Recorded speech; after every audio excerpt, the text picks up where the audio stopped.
All right. It looks like we made it. And we Mm-hmm. have a room 45 people, so maybe about what we're expecting. Um, why don't we go ahead and get started? I would think so. Good afternoon, everyone. Yeah, thanks so much, everybody, for being here and making this platform work.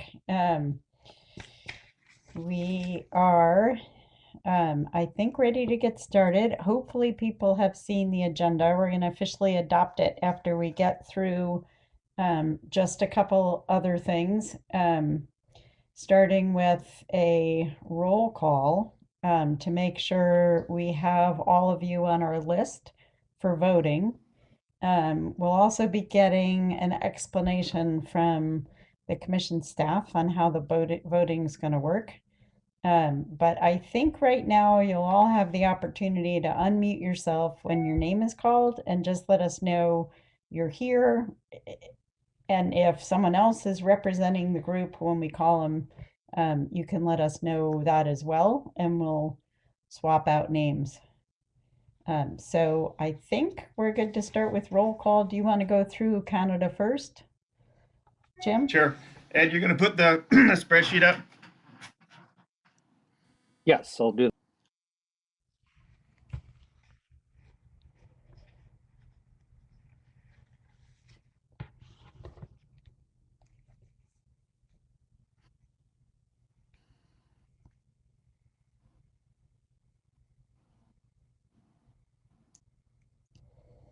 Can you make that a bit bigger? Yes, I can. uh, okay. So, like Linda was saying, you should be able to unmute yourself and say that you're here. So, just say your name for your organization. So, because they don't generally change, but sometimes someone different represents the organization. So we just need to know. Okay, we'll start. Um, Hang on a second. Seeing in sure. the chat that people don't know how to unmute. Do they not have microphones across the top that allow them to mute? Is the staff unmuting everybody? Ed, can you explain that? Yes, so you can raise your hand, and then when that happens, your microphone will appear at the top ribbon of the window, and that's when you can unmute. So when your name's called, go ahead and raise your hand. So right now, I see everybody's kind of figuring out the raise hand function. So go ahead and lower your hands, and then we'll, when your name's called, go ahead to raise it to that way we know you're present. All right, sorry to So they're interrupt. going to Go ahead. say their name, right? Is there one way to That's just to correct. make all the microphones active? Sure, let's do that. Let's do that. Let's save the That'd be thing of easier. raising the hand and the Okay. microphone. And we'll see how it works. Okay, so everybody has their microphones available, and if you hit the little gray microphone icon, it'll turn the microphone green, and that'll allow you to talk.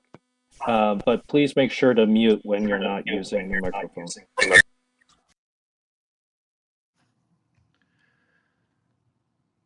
Okay, looks like I see a lot of microphones on and muted. So we good to go? All right. Um,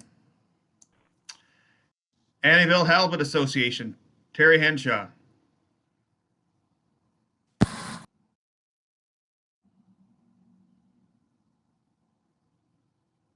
Annabelle Halibut Association.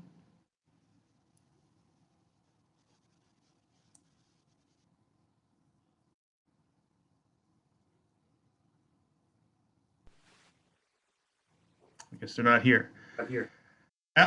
Atlegate Fisheries Society. Here. Krista? Yeah. Did you hear me? Okay. Yeah, we can hear you. Can you? Just say your name, just so we know because when it comes to voting and stuff. Okay. BC Commercial Integrated Groundfish Society.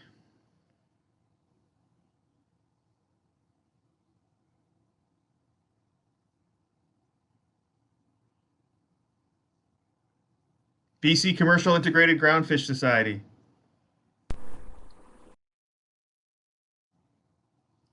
Don't hear anyone. Jim, it's Chris Spohr. Yep. Bruce Turris is supposed to be in the BC Commercial Integrated Groundfish Society seat. He was at the annual meeting. He might not have just signed in yet. Okay, we'll just leave that one. Okay, leave that one for now. BC Halibut Longliners Association. I saw Lauren at the meeting.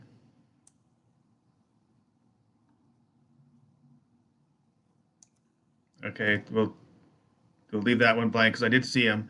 BZ Northern Trollers Association. Robert Hockness here.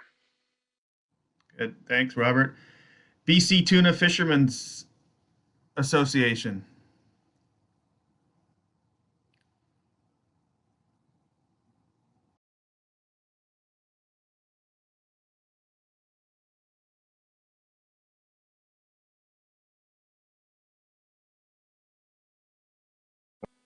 It appears that we've lost the co-chair.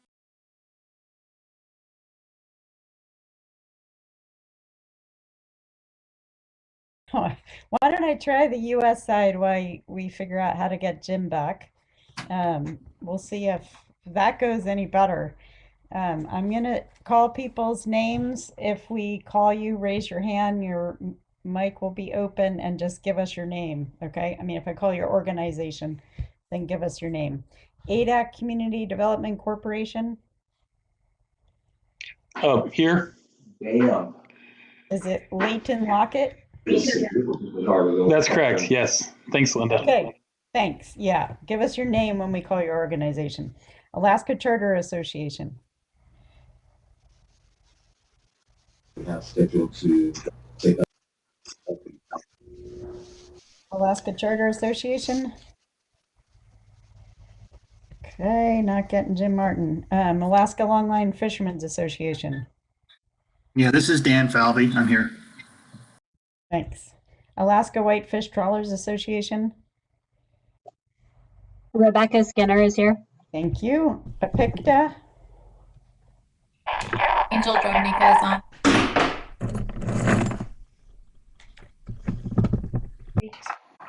Aleut Corporation. George Pollock, do we have Aleut Corporation represented? All right, I'm going to come back to everybody I missed just in case it's a mic problem. Jim, we decided to just go through the US side while you were Yeah, I could hear lost. you. I just, yeah. Oh, I see. Okay. Bristol Bay Economic Development Corporation. Yeah, good morning. This is Steve Ricci. Steve Ricci. Okay. It looks like I missed Area 4 Concerned Harvesters. And Lenny, I think you're here, right?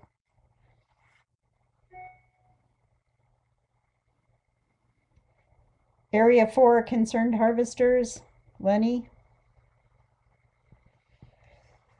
All right, we'll keep going. Cape Barnabas. Is Duncan with us today? Or anybody from Cape Barnabas, Inc.? Okay, the Catch Association. Brian Ritchie, are you here?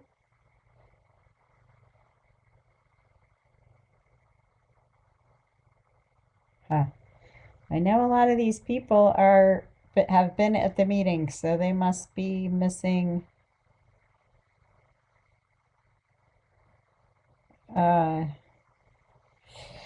All right, I'm not sure why we're not hearing back from people, but okay, CBSFA. Hi, Linda. Ray is here. Ray, okay. All right, thank you. Coastal Conservation Association.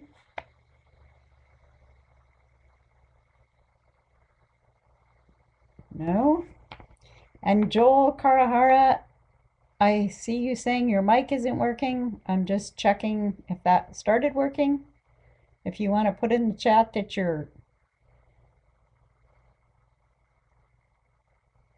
I know you're here, but for some reason Joel's not able to unmic.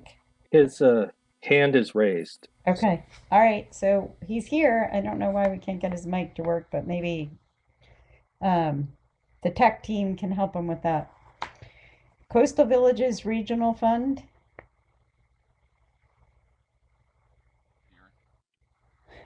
Says he stepped away from the meeting. Okay. My phone's connected. Was that somebody answering? Yes, he said here. I could hear him. Oh, good. Okay, so we've got Paul Wilkins. Okay. Cordova District Fishermen United. Yeah, hi Linda. Mark Carell is here. Thank you. Deep Sea Fishermen's Union.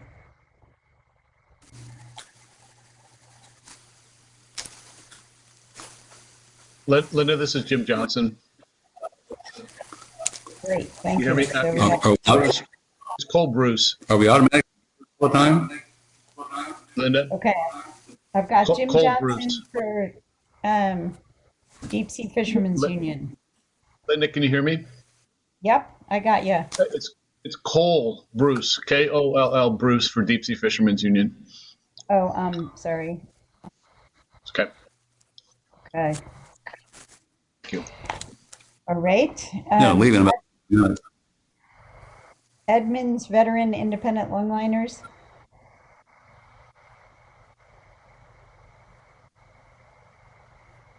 Do we have the Edmonds veterans here?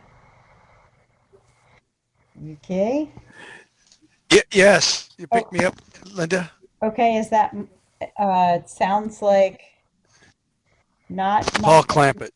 Paul Clampett, okay. All right, FVOA.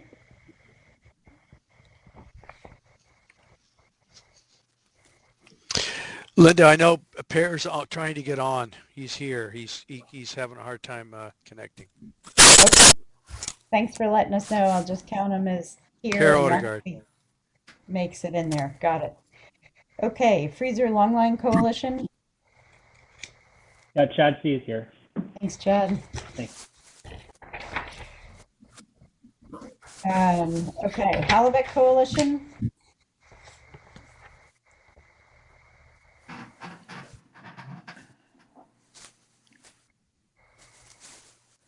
Halibut Coalition, Tom. I know all these people have been in the meetings, but all right, Yeah. Homer Charter Association. Tom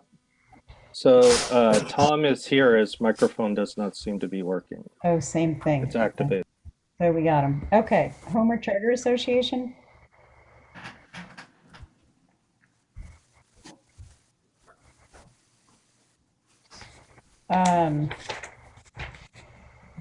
Anybody from Homer Charter? I'm not seeing anything in the chat. All right. Humboldt area saltwater anglers.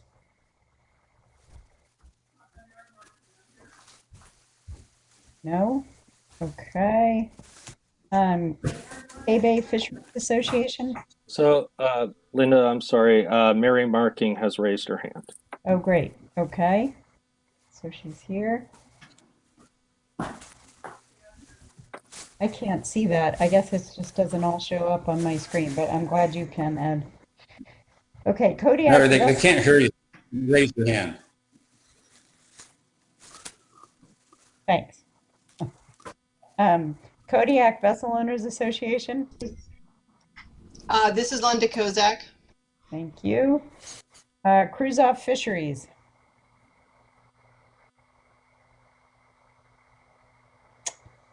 Jim Hubbard? No. Okay, Next Generation Fishermen's Association. Yeah, this is Garrett Elwood here. Thanks, Garrett. North Pacific Fisheries Association. They couldn't hear you, but they raised your hand. Oh, I got you, someone else was in Malcolm. there. Yeah, so, yep, Malcolm's on here and Matt always standing by. I don't know if they have to unmute us or not. It shows it green all the time. Yeah, Tom, you need to mute yourself. Push your I green can't get mine to microphone. mute, so. Go to red To Tom unmute. marking. You're muted. Tom and Mary, we can hear you. Your mics are hot. Maybe you could turn them off. Petersburg Vessel Owners Association.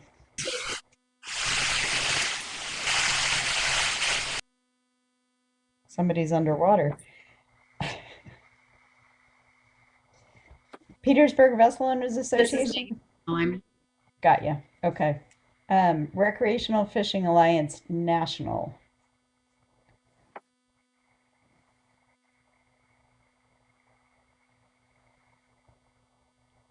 Garrett Elwood, we can hear Tom. Okay, so I guess Garrett, you must be here. Does he have his hand up? I'm not hearing Garrett. He does not. Okay. I mean, he put something in the chat, so I know he's here, but we're not hearing him. I'm going to just mark him as here for now, and we hope we can get his mic working. Okay, and Tom, marking recreation. Yeah, I'm here. Okay, great. Recreational. Yeah, I'm here. It just takes this thing's slow to activate. I'm sorry. Got it. Sablefish and Halibut Pod Association. Yeah, Linda, this is Paul Clampett. I made a mistake. I'm here for SHPA, Sablefish and Halibut Pod Association. Edmonds Independent Longliners didn't get anybody here, unfortunately. So if you could correct that, I apologize. Got it. Okay, so your preference is to represent the Sablefish Halibut Pod Association. We'll have you for that. Yes, okay. Thank you. Okay, Seafood Producers Cooperative.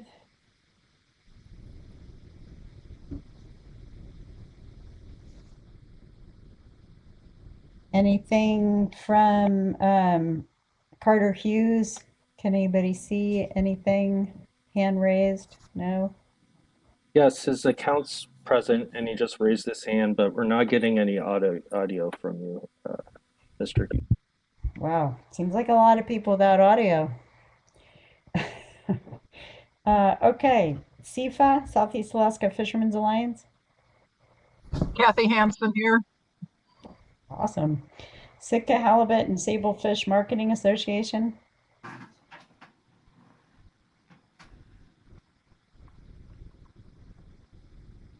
Bill Wyman, are you there?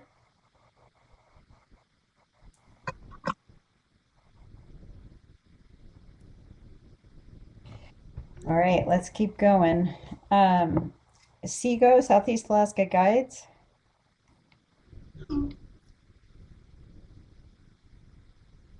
Forrest. He's there. He's unmuted. Okay, we're not hearing you, Forrest. Sometimes Adobe double mutes you though, so maybe that's where people, sometimes you have to go into your Adobe settings and whatever it's called, authorize your mic to turn on or for the mic to work in Adobe. So I don't know whether this is a problem on people's individual laptops or if it's our system, but I know I had trouble with this last year and had to go into preferences and turn on my mic. So anyway, maybe something to check. Thanks, Forrest. I see in the chat. Okay, St. Paul Fishing Company. Jeff Kaufman is here. Got ya. Tribal Government of St. Paul.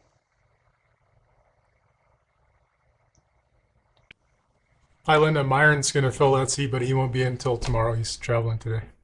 Myron. Okay, right. Okay, got him. United Fishermen Marketing Association. Jeff Stevens. Jeez. Okay. Not anybody seeing a hand raised from Jeff or anything I'm missing? Nope. Okay. Westport Charter Boat Association.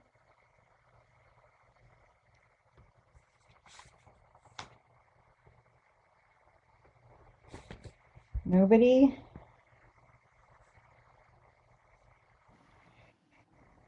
Okay, Yukon Delta Fisheries Association.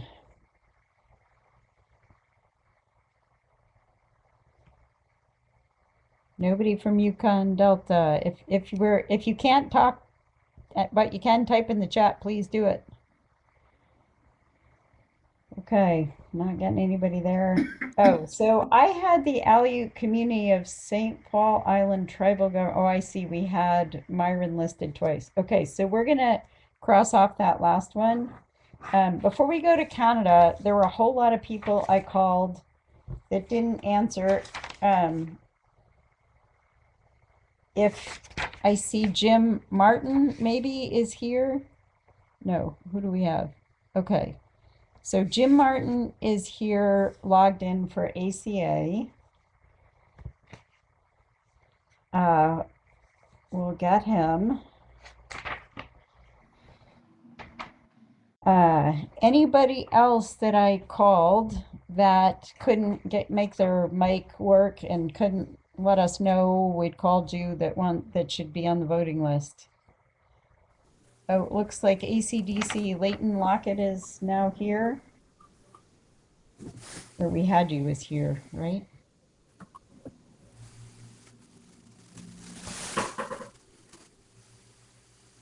Okay, well, let's go to Canada. If we're having technical trouble getting in, put something in the chat and we'll add you.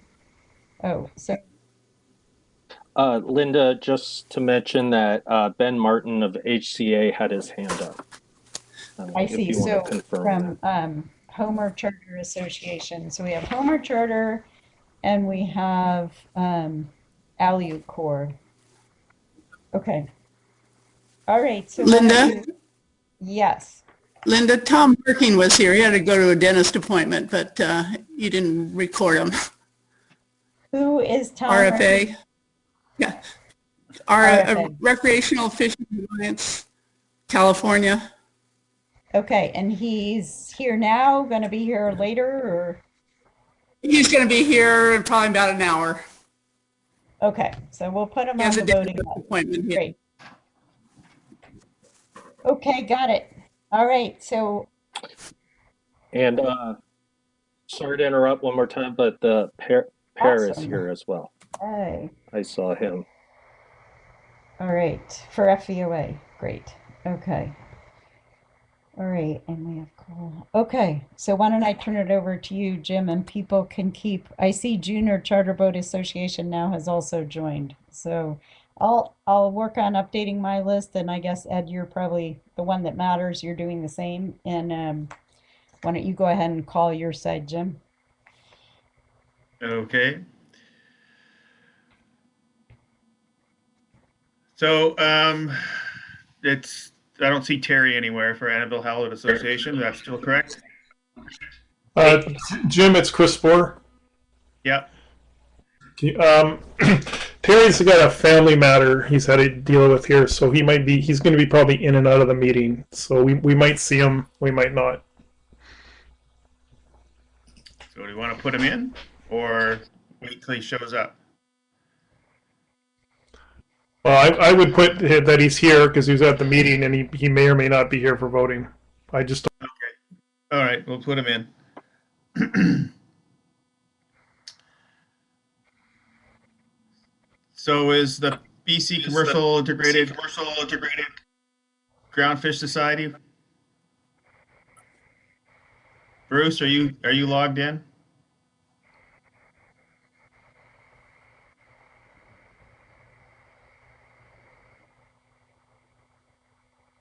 Don't see him. Okay. BC Halibut Longliners Association. Lauren?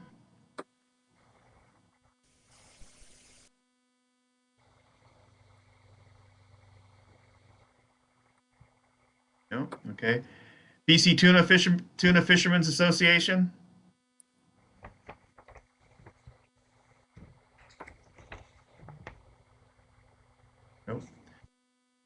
BC Wildlife Federation.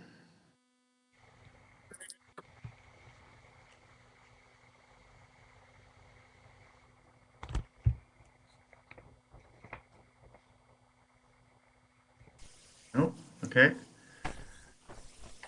Canadian Sablefish Association. Jim, it's Chris Sporer. Tom Russell is here. Who? He's having Tom Russell. He's having connection issues though.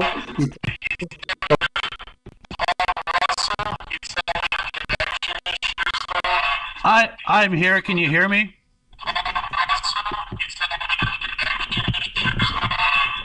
I'm here. Can you hear me?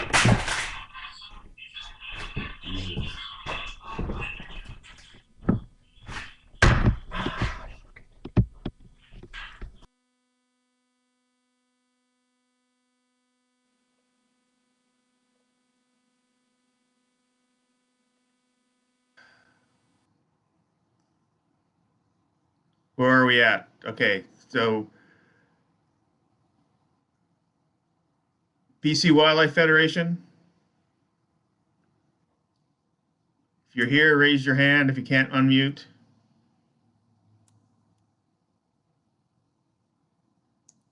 Okay.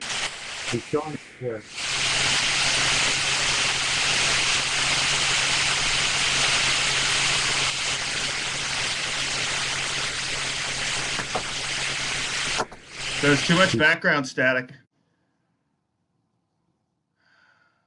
I didn't get the name. Linda, did you?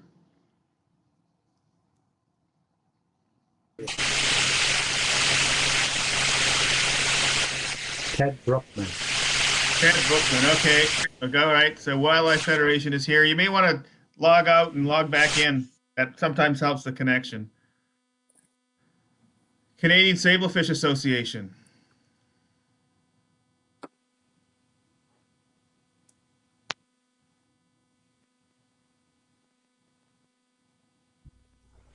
Jim, it's Chris Sporer. Yep. Tom Russell is here. You can see him in the chat. He's having connectivity issues, but he is here for Canadian Sablefish Association. What was the name again? Tom Russell. Okay. Tom Russell. Okay, good. Thanks. Canadian Sablefish Association. No, sorry, we already got that. Council of Haida Nations.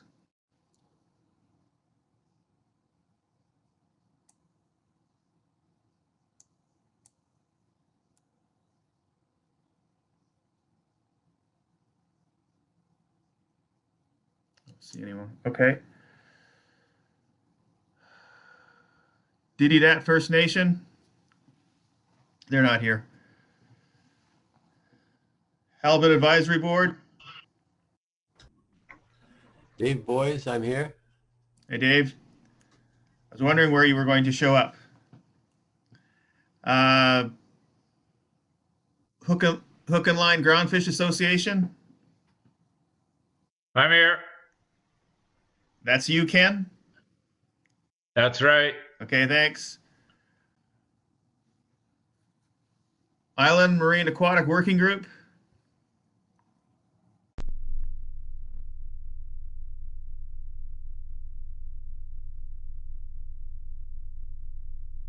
Anyone here from IMOG? Yes, it looks like Nicole is there. She just raised her hand. All right. There she is. Okay. Hi, Nicole. Northern Halibut Producers Association.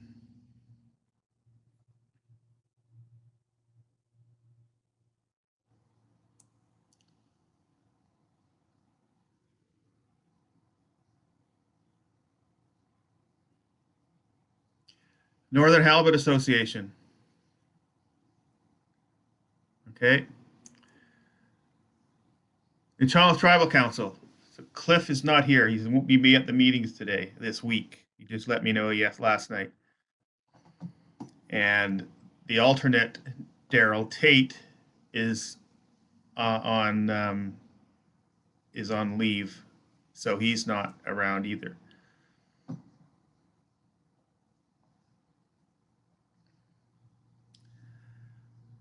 So we can discuss this we can discuss this later according to our terms of reference.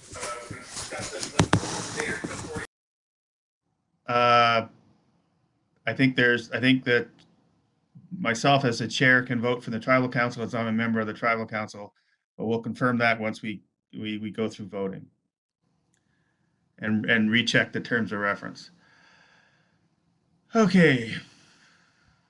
Pacific Coast Fishing Vessel Owners Guild. Is Quincy here?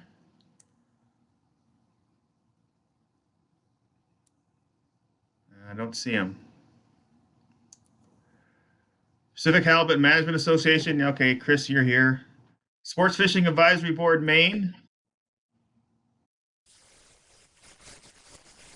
Jerry's here. You're just really staticky, Jerry, so maybe you want to log in and out again. Sports Advisory Board North. Here. Is that Mike? Yes. Okay. And Sports Fishing Advisory Board South. Yes, I'm here, Chuck Ashcroft. Thanks, Chuck. And Stevenson Halibut Association. Angus Grout, I'm here. Hey, Angus. Sports Fishing Institute of BC.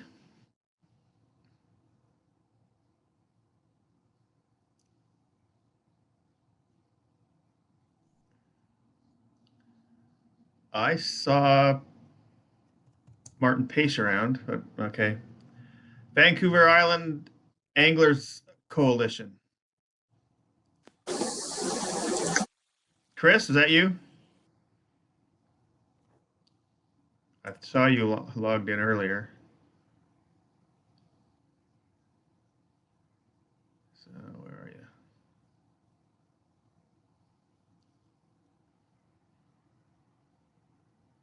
South Vancouver Island Anglers Coalition.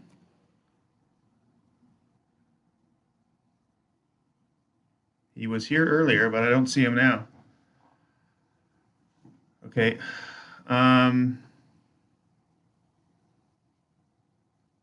The United Fishermen's and Allied Workers Union. Ah, shit. Russell. Russell Cameron here, if you could hear me. I can hear you. We heard everything.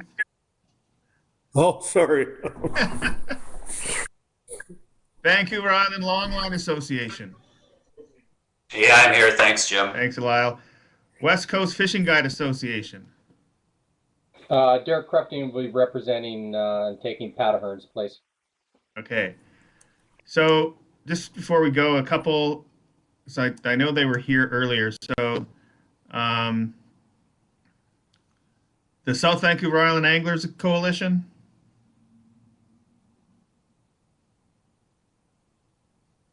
Oh, and then there was the Sports Fishing Institute of BC. I believe Owen's jumping between this and the other group right now. You can't do that. So I know he's around somewhere. And No, Martin you is can only around, represent so one he's group. jumping. You Yeah, can't jump. No, I know. So, okay. Then Martin is in and out, though. I could find out where he is. Okay, so I know I saw Martin earlier, so we'll put them in. We'll leave. I did see Chris here, so we'll put the Vancouver Island Coalition in because I did see him logged in about 15 minutes ago, so I don't know what's happened. So the Sports Fishing Institute of BC and the South Vancouver Island Coalition, we'll put him in for now because I did see both of them earlier in the afternoon. So I want to go up to see who we've missed. If we've missed anybody.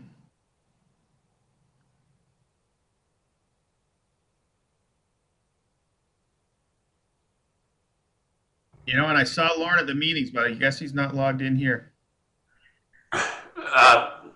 Quincy is trying to log in right now, Jim.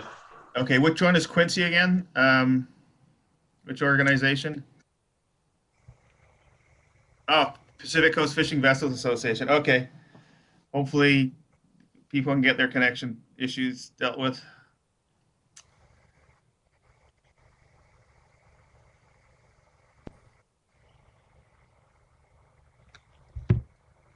Did you get George Did Pollack, Value Corporation?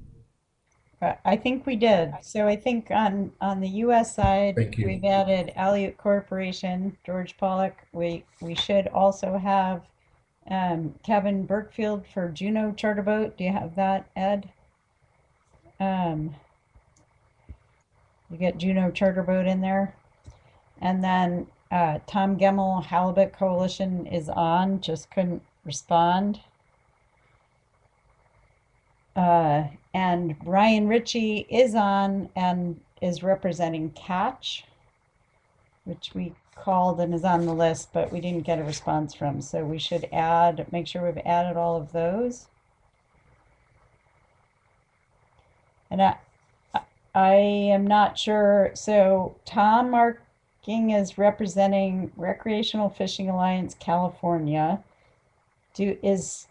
Did we get a person for the Recreational Fishing Alliance National? I have Garrett checked, but then I thought someone texted with another name, so I'm just double checking that one. We all good there? Okay, we'll just stick with it unless someone tells me that's wrong. Okay, and we got... Good, then I think, and Jim Hubbard is trying to join with Cruise Off Fisheries and coming in a minute. So let's add him. And if I don't get confirmation he's on, we'll take him off, but I think he's on his way. He was having some troubles connecting as well. And I am not sure where we're still missing a few that I know wanted to be here. So anyway, let's carry on with this list for now, amend it as people find their way in. If that sounds good to you, Jim, I think we're likely to have a few more figure it out and get here. Yeah, so I just checked the terms of reference. And it says the co-chairs are entitled to vote if the member organization association they represent does not have a participating representative at the conference board. So the Nachaw Tribal Council, who I represent and who I work for, do not have a member at this meeting. So that would make me eligible to vote for the Nachaw Tribal Council if the conference board is okay with that. We've never done this before. We put it in the terms of reference when we redid them. So we're in that situation now. I think that's fine. I mean, I think, yeah, I remember going through that. It's in the terms of reference, and that's our process. So yeah, you can vote for that group, and if someone else steps in, we can switch it. Okay, so I do need a clarification on the West Coast Fishing Guides Association. I didn't catch that name. All I caught was Derek. Could I get that clarified, please?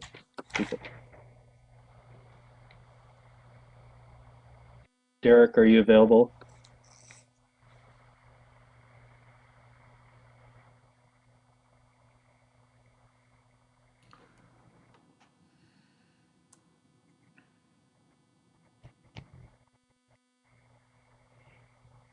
Is anybody present from the West Coast Fishing Guides Association? Yeah, Roger, I'm here. It's Derek. Crafting, it looks like. Crafting, yeah. Oh, okay. It's in the chat there now. Roger that. Thank you.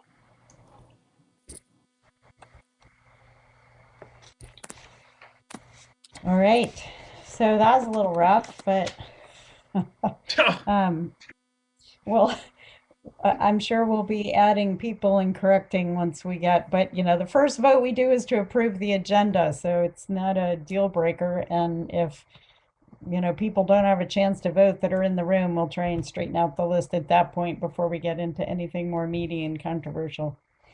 But before we went to that, we wanted to take just a minute as people no doubt have heard, we lost two people this past year who were members for years in this process in the conference board, and always strong spokesmen generally, but particularly for the resource, cared deeply about this process, about this resource, and the halibut industry generally. So we wanted to take just a minute to we sort of quietly remember Clem Tillian and Lou Doctorman, who really were inspirations for me and I think for all of us in the process. So let's just take a moment of silence to honor the legacy of those two.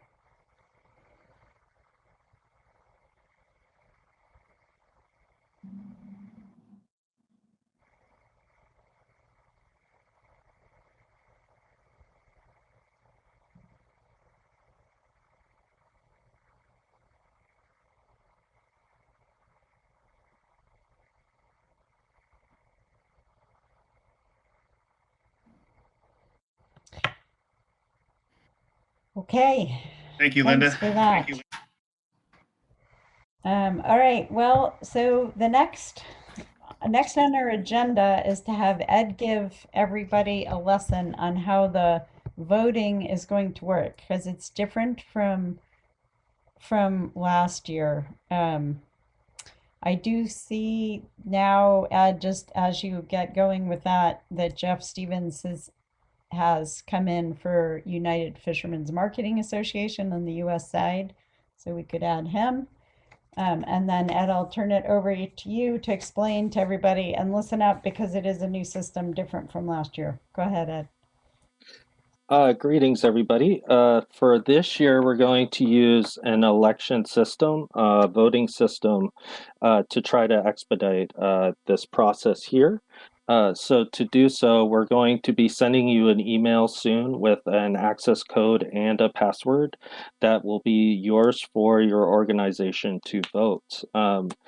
Then there will be a link associated with that we will share on the help desk here that you can click on and utilize to access the different motions as they come in. You will only have to use that link once you're signed in with your access code, and you can vote on the different measures that are coming through, and or you can click on the links that come to your email, and each email will be providing you with the access to vote.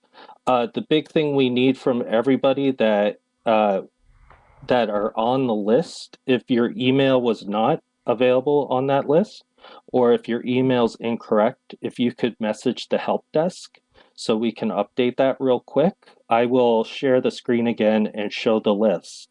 I'll scroll through slowly. If you could take a look, make sure the emails are correct, or the email, whether or not the emails need to be switched out, we will get that updated. So, are there any questions? Dan Falvey has a question, I think. Yes, Dan. Just real quick, if we do have motions we want to make, sometimes it's helpful to send them to the Secretariat. Could you put the email address for you, Ed, in the chat box or the help desk or something, so that those of us who have motions prepared can send them to you ahead of time? Yes, absolutely. Can do. I will put that up as soon as we're done here. And it's actually edward.henry@iphc.imt. So just in case need that sooner than later, you're welcome to email me your new email. But for now, I'm going to share the list that we had. This will be a good time for anybody that's not green. If you have any sort of, if you're in attendance and you're not logged in under the green, please let us know as well. This will be the last call before we start, and we will be doing a practice vote beforehand, and we have to also vote for to approve the agenda. So, can you make that a bit bigger, Ed, please? Yes, absolutely. Okay, that's better.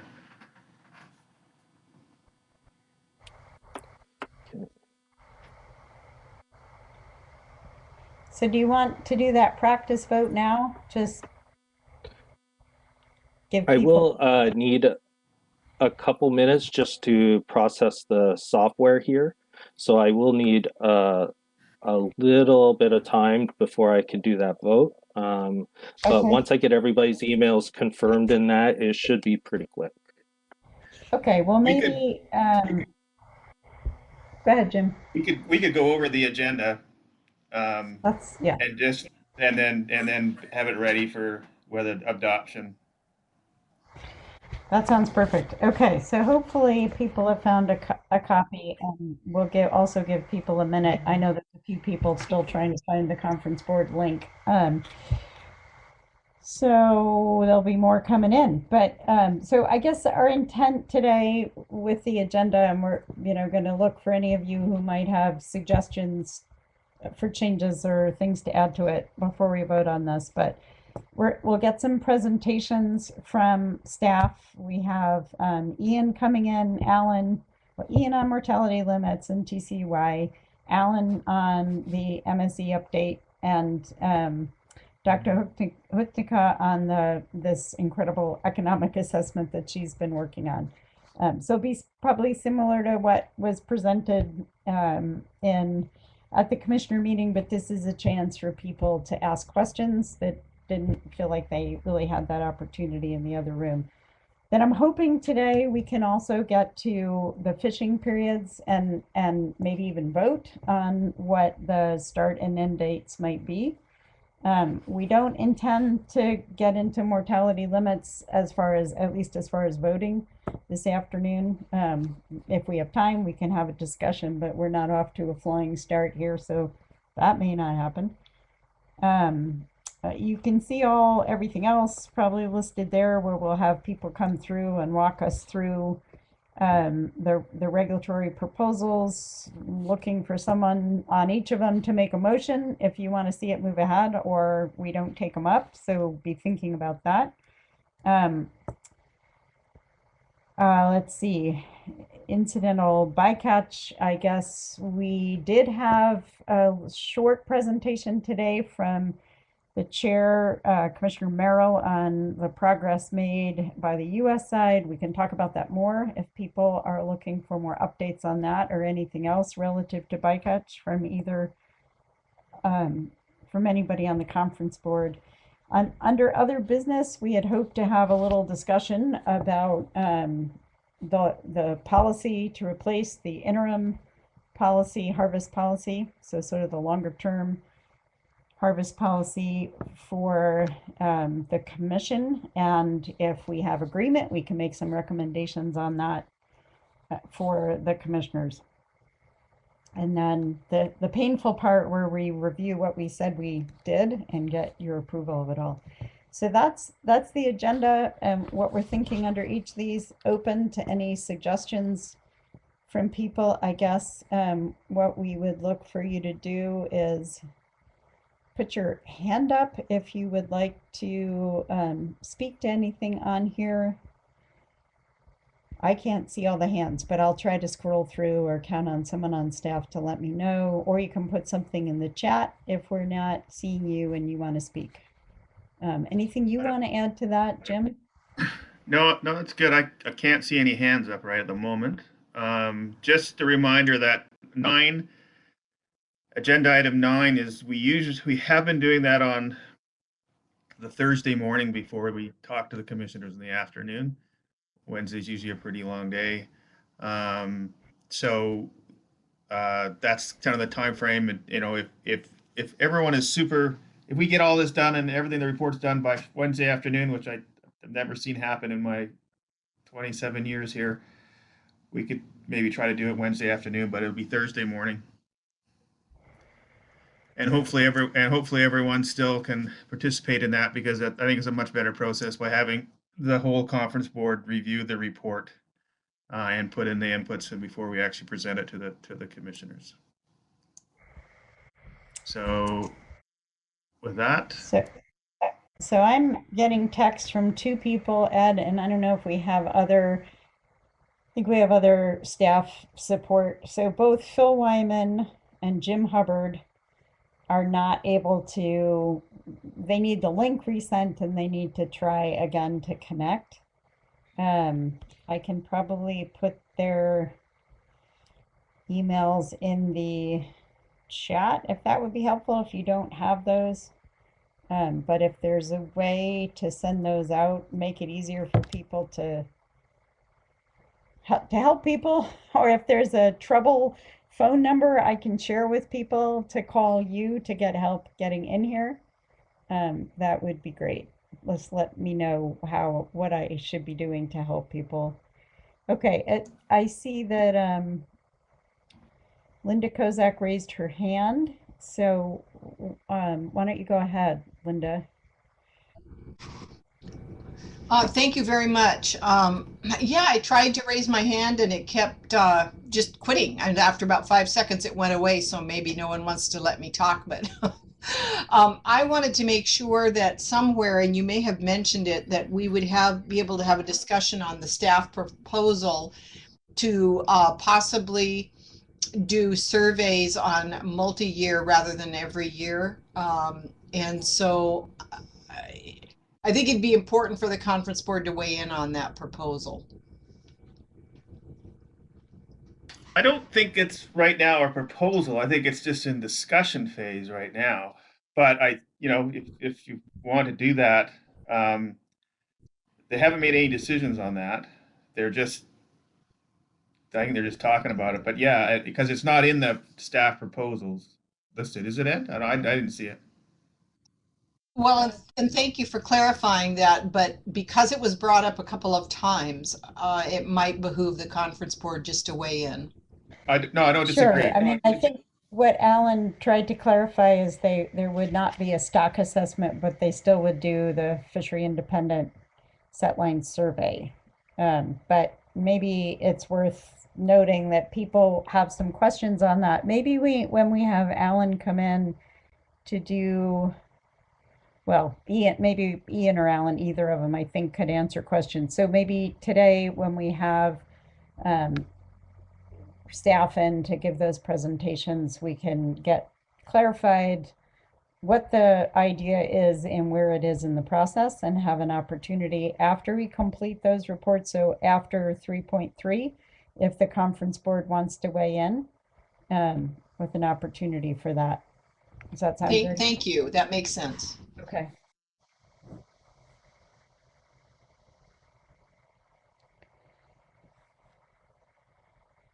Okay, let's see. I am still looking for, okay, it looks like we have Quincy Sample for the Guild. You got that, Jim? I think I don't know the Guild, so it must be Canadian to add.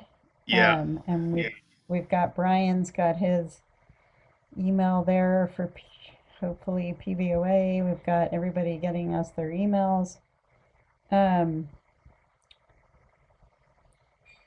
if I could get from the staff a troubleshooting phone number or the link, if someone can just post the link for to hook into the conference board, so I don't have to go dig it out.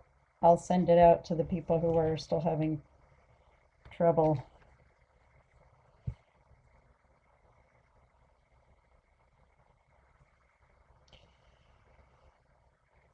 Did you get the RFA national change?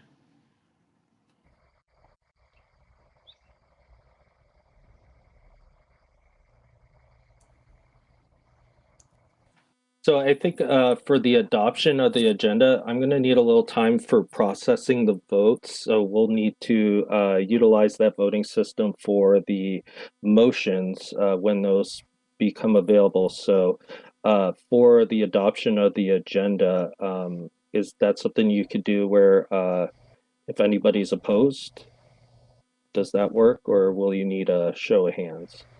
I think people can put their hands up, right? Everybody was able to do that. So how about we do it, just see if there's, well, we'll need a motion to approve the agenda, but let's see if there's any other comments on the agenda first. And if not, we'll look for someone to make a motion. You can raise your hand, I'll turn your mic on, and you can make a motion to approve the agenda. We'll need a second, and then we can adopt by a show of hands. So first, are there any other comments, any other additions people want to make to the agenda that we have? And if anybody sees a if anybody sees a hand that we're missing, let us know. Linda, I raised my hand to make a motion to approve the agenda, but it goes away as soon as you hit it. Yeah, it's a great system. Okay, great, we got it. Rebecca's got her hand up. Oh, yeah, I was just raising my hand to make a motion as well. Okay, are you willing to be the second since Kathy beat you to it? I am. Rebecca's gonna. Sounded like a yes. Okay. All right, so let's just do it this way. And let's just have people call it out. Are there any objections to that motion since the hands don't seem to be working well? Any objections to that motion? Okay. Garrett's figured out his thumb. Perfect. Yeah. If you were wanting to object and we couldn't hear you, put it in the chat, because otherwise we're going to count it as adopted and our first unanimous vote. Cool. Flying right along. All right, and I'll just let you know, oh, we've lost Ed, but it looks like Jim Hubbard has made it in for Cruise Off Fisheries. So Roger that. yay. Okay. All right. Oh, I guess that brings us to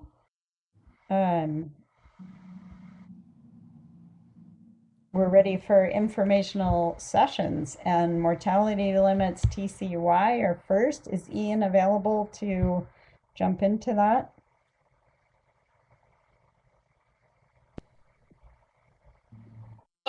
Please stand by. We'll try to raise him here real quick. Okay. If he's not already here.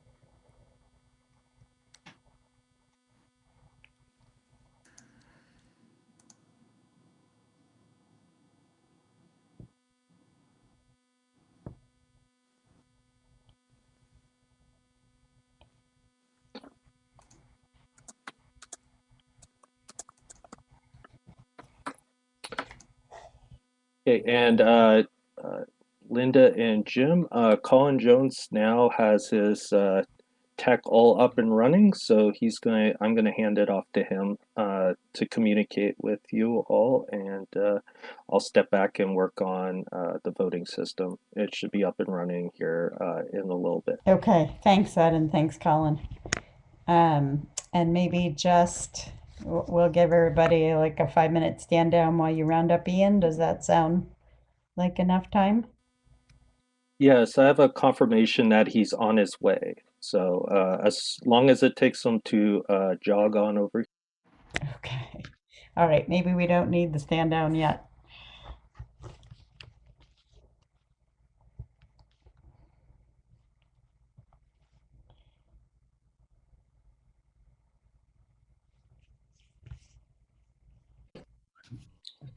No, it's on.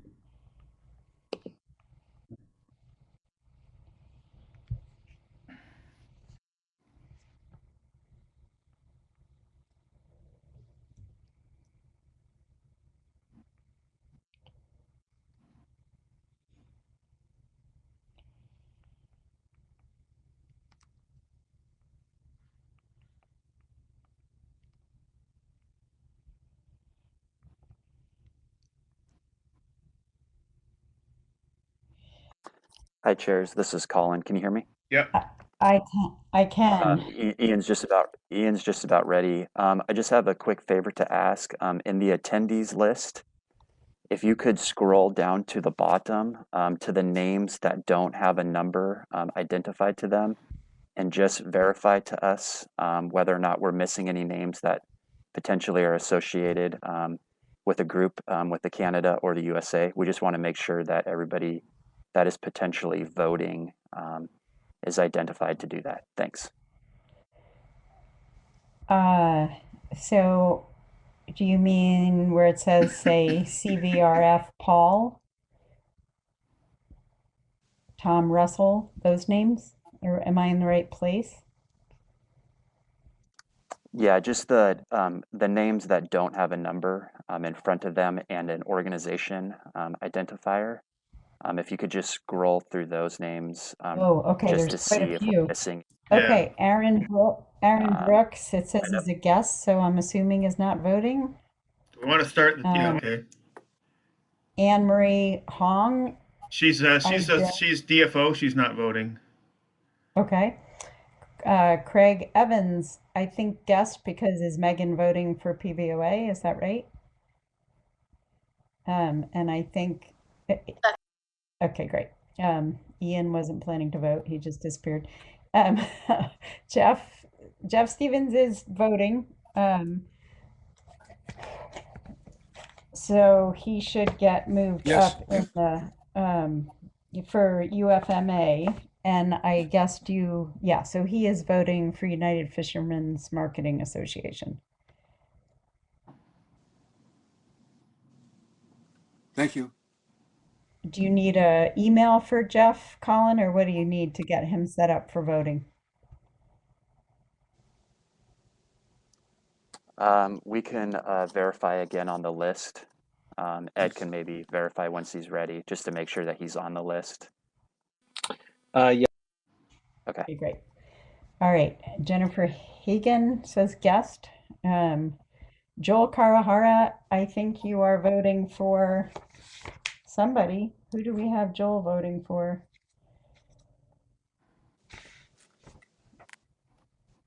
Joel should be voting for Coastal Trollers Association, so I'm not sure why he missed his number, but got him. Okay. He is. Okay, great. And Jim Johnson, I think, is a guest because you have someone else voting for Deep Sea Fishermen's Union, correct? That's correct. I just took my O1 off, and I'm talking to Cole now to get his on. Okay. John Bruce. All right, so go to.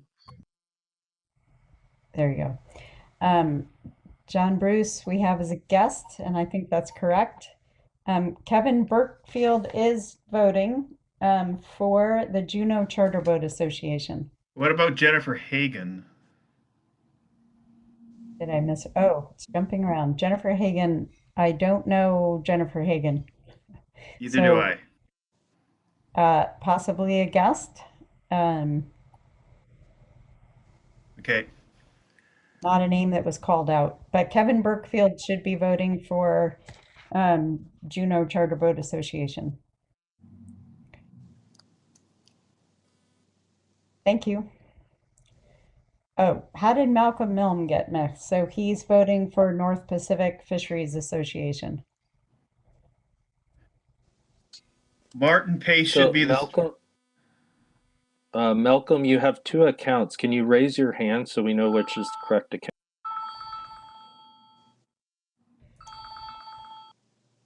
Are you seeing that? You got him taken care of? Perfect. Yes, I have them. Okay. Martin Pace, is that a name you know, Jim? We did.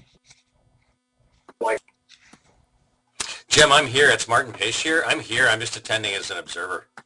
As an observer. Okay. You don't need to vote. Yes. So we're good. And yes, thank Mary, great. Okay, thank you. Mary just disappeared. I guess she's all set? Yes. Okay. Matthew Kruger. That's not a name I know that should be voting.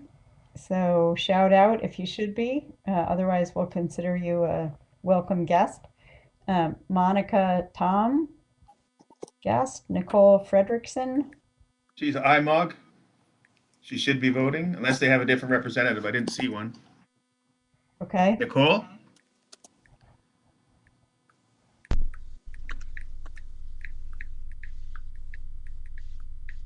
Can't hear you, Nicole. Yes, she Okay. is confirmed.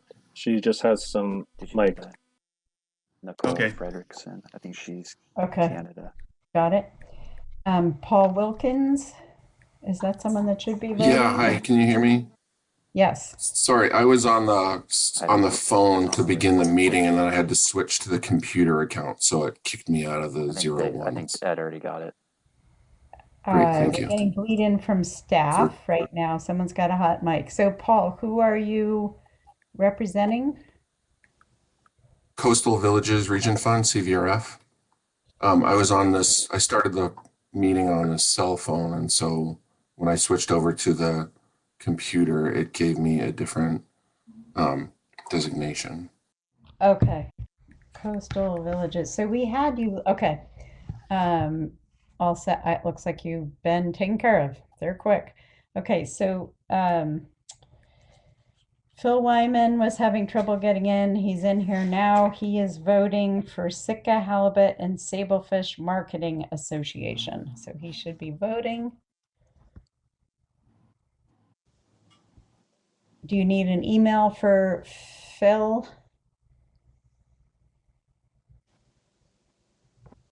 Now we can't hear staff. No, I do have an email. So you'll get him set to vote. Okay. Okay, and RFA, I thought we had two different people for RFA, but is Jim Martin RFA, or did we end up with different names for RFA?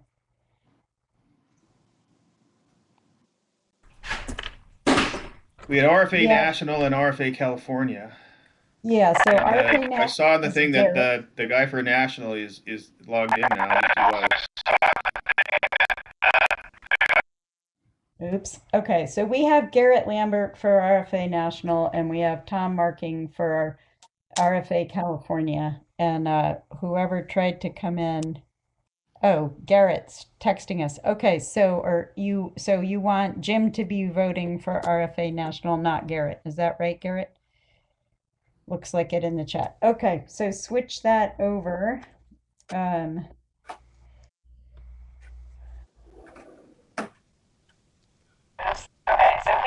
All right, so it's not Garrett, it's Jim. Okay, and can you get that taken care of, Jim Martin? Whoever that is, it's very hard. We can't really understand you, but we need do we still need an email for Jim Martin, Colin, or do you have that?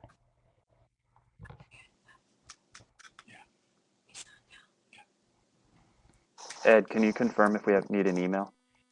Yeah, confirm we do have a. Okay, great. Okay, Tom Russell.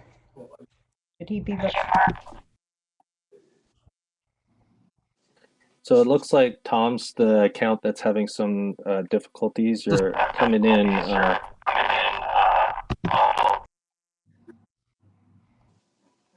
Either that or it's Darth Vader and we can't let him in. So sorry, we can't quite understand you, but it looks like we can get that resolved. Okay, and then Will Jasper is an observer, it looks like. So I think we got through the list. And we should be good to give Ian the floor. Is that right? Yes, thank you very much. We appreciate that. There's a lot of names to go through here. Ian, Dr. Stewart is ready if you guys want him.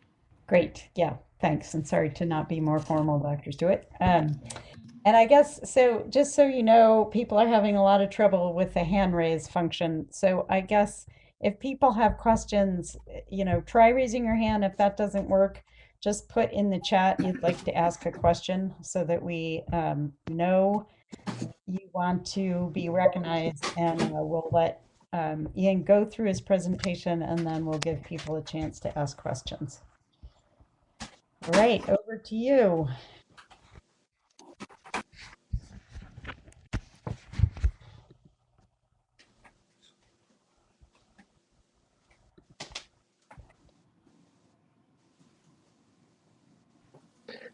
Ian, we're unable to hear you right now. Can you try the your headphone set to see if you can unmute that? How about that? Is that better? Yeah. Okay. Well, thanks. Good afternoon. Sorry for the technical issues. Just a procedural question to begin with. Would you like just a 5-minute presentation recapping the highlights from yesterday, or would you like more detail? I think you can do the 5 to 10 minute overview. And we just are hoping that conference board people who may not have had a chance to ask questions will have that opportunity here. Excellent. Well, thanks for the chance to speak with you this afternoon. I'll start with the broad summary. Good news this year, we saw an increase across the board in our indices in most IPHC regulatory areas and coast-wide. And this is being primarily driven by the incoming 2012 year class, which is great to see after several years of reduced recruitment.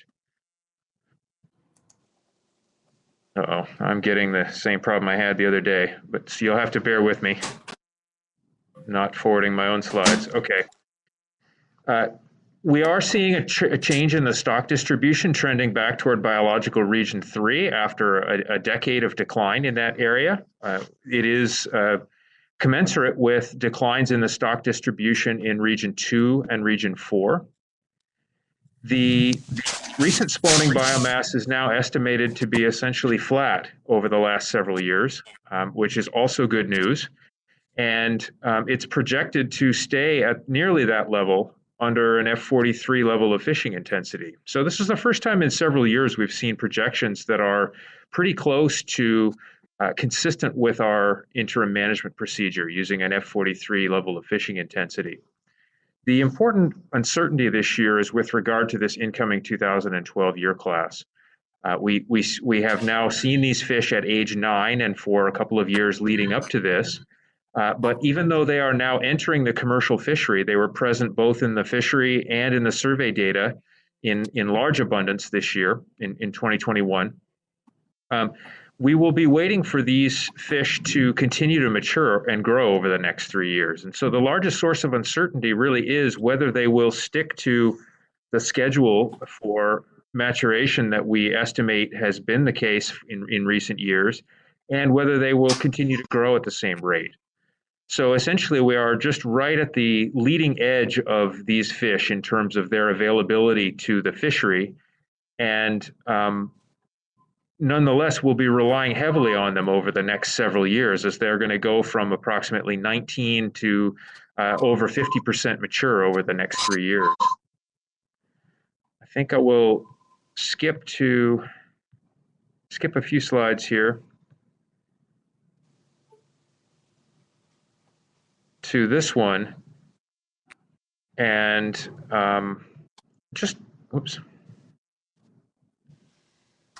just highlight that we did see some pretty big changes in trends in some areas. So the biggest change was the increase of 57% in the O32 weight per unit effort in IPHC regulatory area 3B last year, reversing a number of years of low values there, but still far below the catch rates that we saw in the late 1990s and early 2000s. This increase and the changes in other areas as well appear to be closely linked to the distribution of the incoming 2012 year class. And so importantly, I think one of the questions ahead of us for this year is how these 2012s may continue to change in their distribution over time. It's been a while since we've seen a change as large as 57% in a single year. And I think there's still a definitely considerable amount of uncertainty in how those 2012s are going to continue to enter the stock, and if and when they will continue to expand their distribution across other IPHC regulatory areas. I think I'll skip now to some of the modeling results and just highlight that this year's stock assessment had no change in the basic methods, and the results are very consistent. So the important thing, the important takeaway here is that the trajectory that we've been seeing has been driven by low recruitment from 2006 through 2011. And now we're seeing a flattening of this trend at the end of the time series, consistent with where we've been in recent assessments, but the new information being that clear indication of these 2012s entering the spawning biomass. And I think I will go right to the decision table now.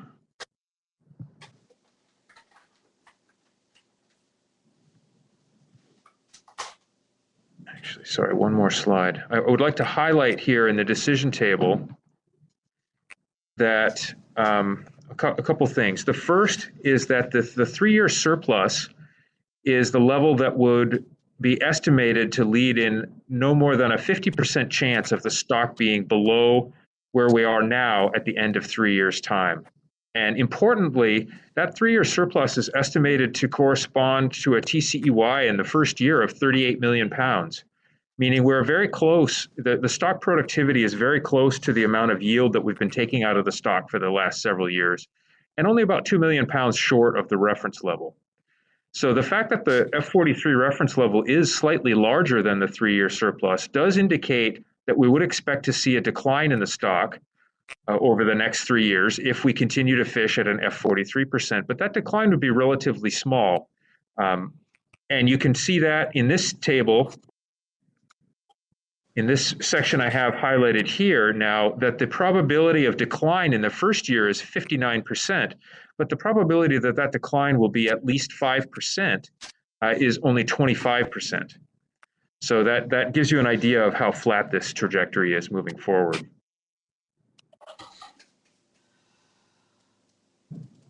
And I think with that, maybe I will go right to the application of the interim management procedure.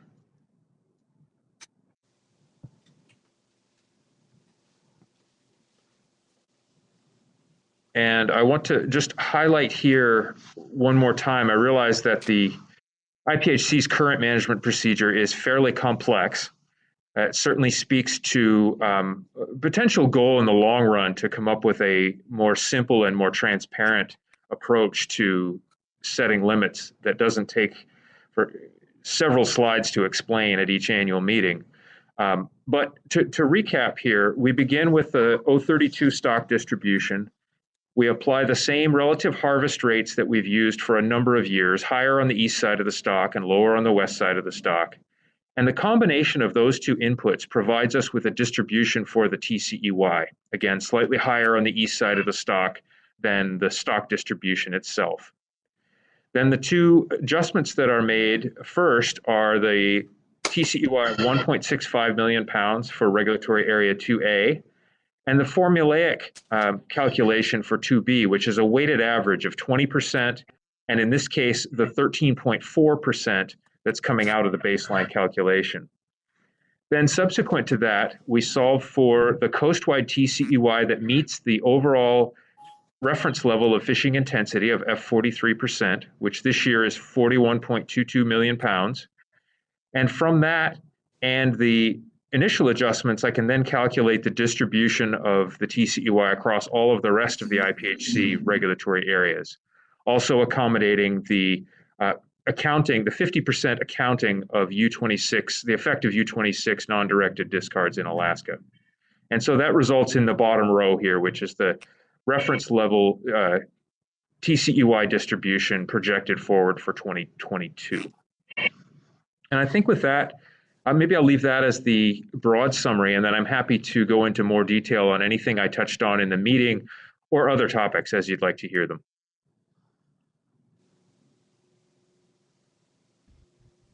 All right, thanks, Dr. Stewart. Is anybody have a question?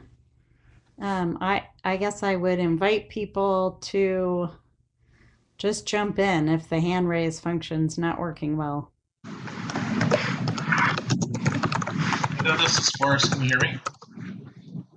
We can, go ahead. Oh, good. I switched microphones, and so that worked. Thanks, Dr. Stewart, for this brief presentation. I have a little bit of a question on the recruiting year class, the 2012 year class. You said something in your earlier presentation at the regular meeting about we don't have a good sense of, from one year to the next, fish of that size, where they're going to end up. Because they're highly mobile. Maybe if you could just speak briefly to that. And then also, could you give us a sense of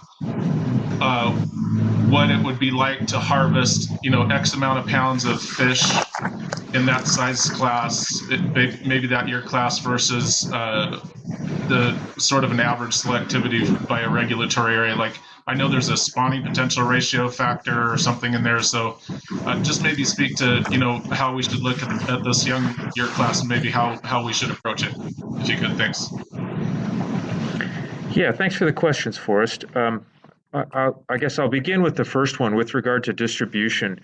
Our general understanding of halibut is that they are highly migratory as young fish, say 2 to 4 years old, and then over their lifespan they tend to get less migratory on a lifetime basis. However, they still are moving across IPHC regulatory areas, and they're still making annual spawning migrations.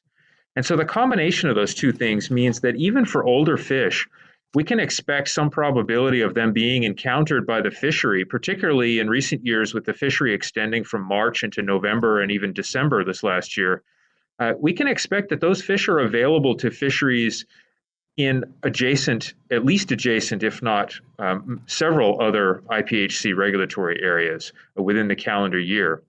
So an important component, I think, to remember about this graph that's on the table or on the screen here now is that the 032 stock distribution is being calculated from our most recent survey, in this case 2021. But we're using that to project the TCEY distribution for the upcoming year. And I would say it's a fair assessment that the younger the year class, the more likely they are to redistribute between observations, between years. We see this as, again, this is quite pronounced for the youngest fish in the 2 to 4 or 6 year old range. Perhaps slightly less so as they approach maturity. But I think that the 2012 year class still has a high chance of moving considerably by the time we see them again this coming summer in the upcoming FIS. I'm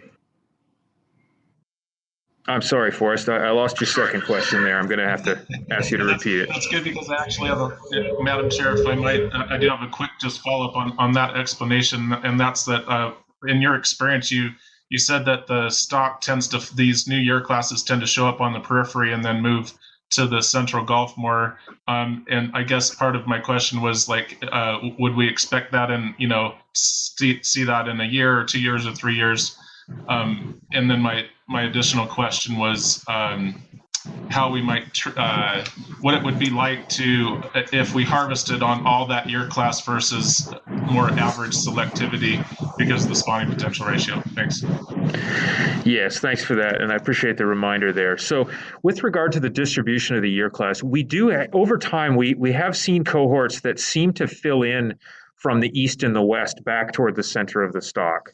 So I guess I would expect that over the lifespan of this cohort, we would expect their distribution to get smoother across all areas over time. But I definitely don't have any ability to predict where we're going to see them next summer.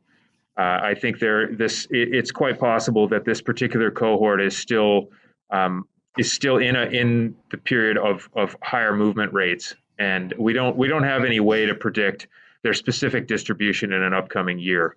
5 years from now, I think it's a safe bet that they'll be more uniformly distributed across the entire stock. With regard to the effect of harvesting on a particular year class, I think that's a really good point to make. It's having the stock, particularly the spawning biomass, being dominated by a single year class carries with it more uncertainty and inherently slightly more risk than we have when we have multiple year classes represented in the spawning biomass. And this, when I say risk, it's not risk that's necessarily incorporated in the decision table, because that is conditioned on our current best estimates.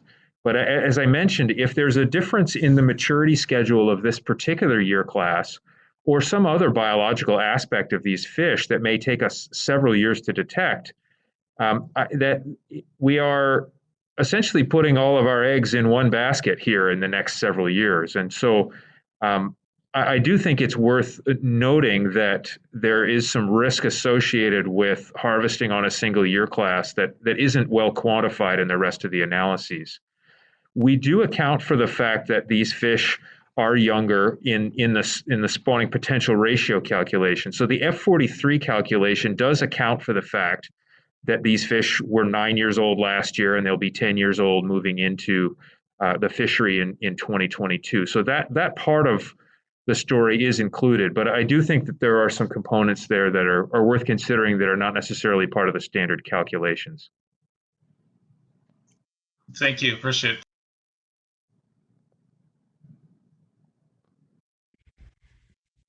Anyone else with a question? There's a couple of hands up. Can't see the whole name. Chris and Spore. Thanks, Jim. Hello, Dr. Stewart. Can you hear me? I can. Good afternoon. Okay. This is more related to a discussion that came up after the presentation on the stock assessment, and Dr. Webster had to answer some of it. But it was talking about the smoothing effect and adding in a smoother. And I didn't quite understand the answer. So I'm wondering if you could take another stab at it, or if we need to get Dr. Webster to answer it. Thank you. I can, yeah. And you may also choose to hear from Dr. Webster, but I think a good way to think about it is that historically we had, well, a couple things. First is that the historical survey had more year-to-year variability than we've seen in recent years. In part, that was because we were doing, on average, a smaller survey design, and also because we weren't sampling across the entire range of the stock. As Dr. Webster noted, we were missing about 30% of the stations in the historical survey that were not getting sampled in any years. So the smoother that was applied historically was intended primarily to dampen down the observation error, or the variability created by the fact that we're sampling the population with a pretty blunt tool, even at 12 to 1,500 stations per year. However, when we moved to the space-time model in 2016, that model already accounts for the temporal correlation between sites and accounts for all of the missing pieces in the survey. So in some regards, by switching to the space-time model, we actually added some smoothing into the modeling process. And so that's why at the time we didn't continue with a weighted smoothing approach using a weighted average of the most recent 3 years, because we felt that most of that smoothing was already included in the modeling process. However, that said, the focus of that effort was on the observation error, the variability that's related to sampling, not necessarily thinking about it in terms of a management tool. And I think Dr. Hicks has already explored the potential for using a smoothed approach to stock and or TCEY distribution. And I think that is certainly a tool that could be applied on the management side, not to dampen the observation error, but to provide some additional stability. And that would, of course, have to be tested against the biological and the fishery objectives to make sure that we didn't apply too much smoothing and then fail to meet those objectives. So I think the question of smoothing is one that could be further explored through the MSE process if there was interest.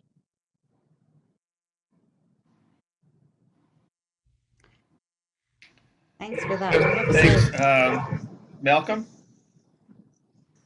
Yeah, hi, thanks. Yeah, Ian, can we look at slide 45? I don't know if you can pull that up or not, but 45? Yep.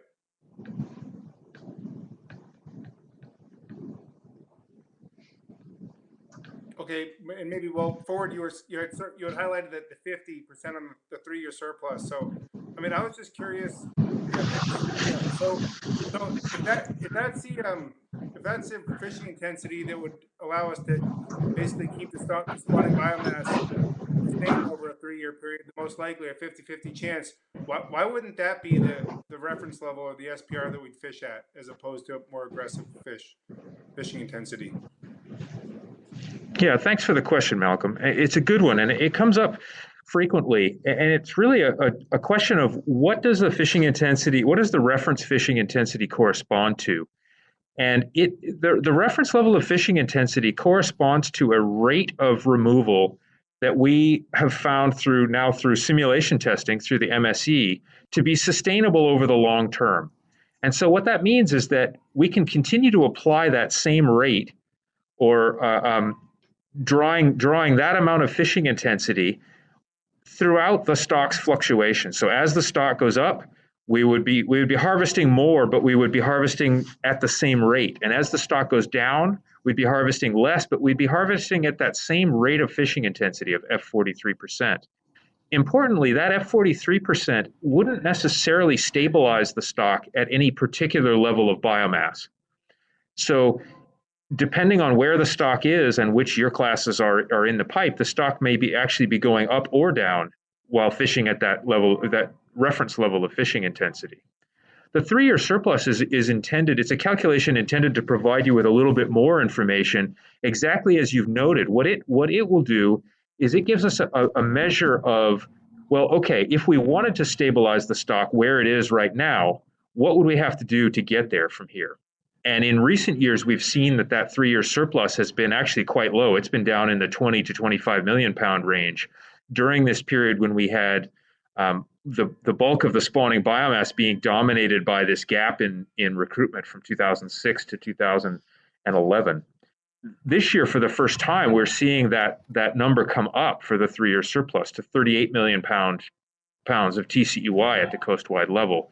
And so that is the level, as you note, if your objective was to stabilize the stock at its current levels and have no further decline in spawning biomass, that would be the level of mortality that would be required to do that, 38 million pounds, compared to the 41.2, which we do estimate would continue to result in a modest decline in the stock over the next several years.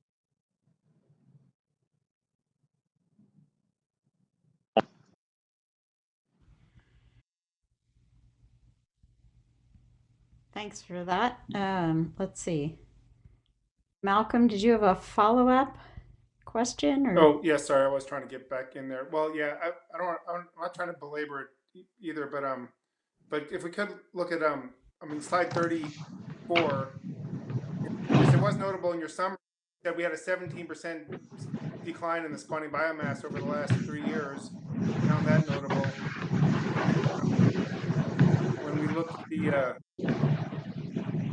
it was just curious to me how 34, it just looks like we're just kind of bouncing along the bottom here, as opposed to rebuilding the spawning biomass. We're at a comfortable level above the SB30, and then so that blue line is a 95% confidence interval, or what is that blue shaded area? Yes, that's correct. The blue shaded region is a 95% confidence interval. Yeah. So wouldn't we want to have this where the whole blue shaded area is above the SB30 line, or we're just happy to have it just barely above? Well, I think this is a good point for discussion. As Dr. Hicks presented in the results of the management strategy evaluation, that effort has identified SB 36% as a target level of relative biomass that's broadly consistent with the Commission's conservation and fishery objectives. So as was noted in that discussion, if your target level was 36%, you would expect to spend approximately half of your time above and below that target level. Or conversely, you'd look for roughly an equal probability of being above or below that target level. That is based on an approximation of the maximum economic yield available to the coast-wide stock. The current interim management procedure, I think, is estimated to result in the stock fluctuating around that level approximately But the conditions we're in now are somewhat unique.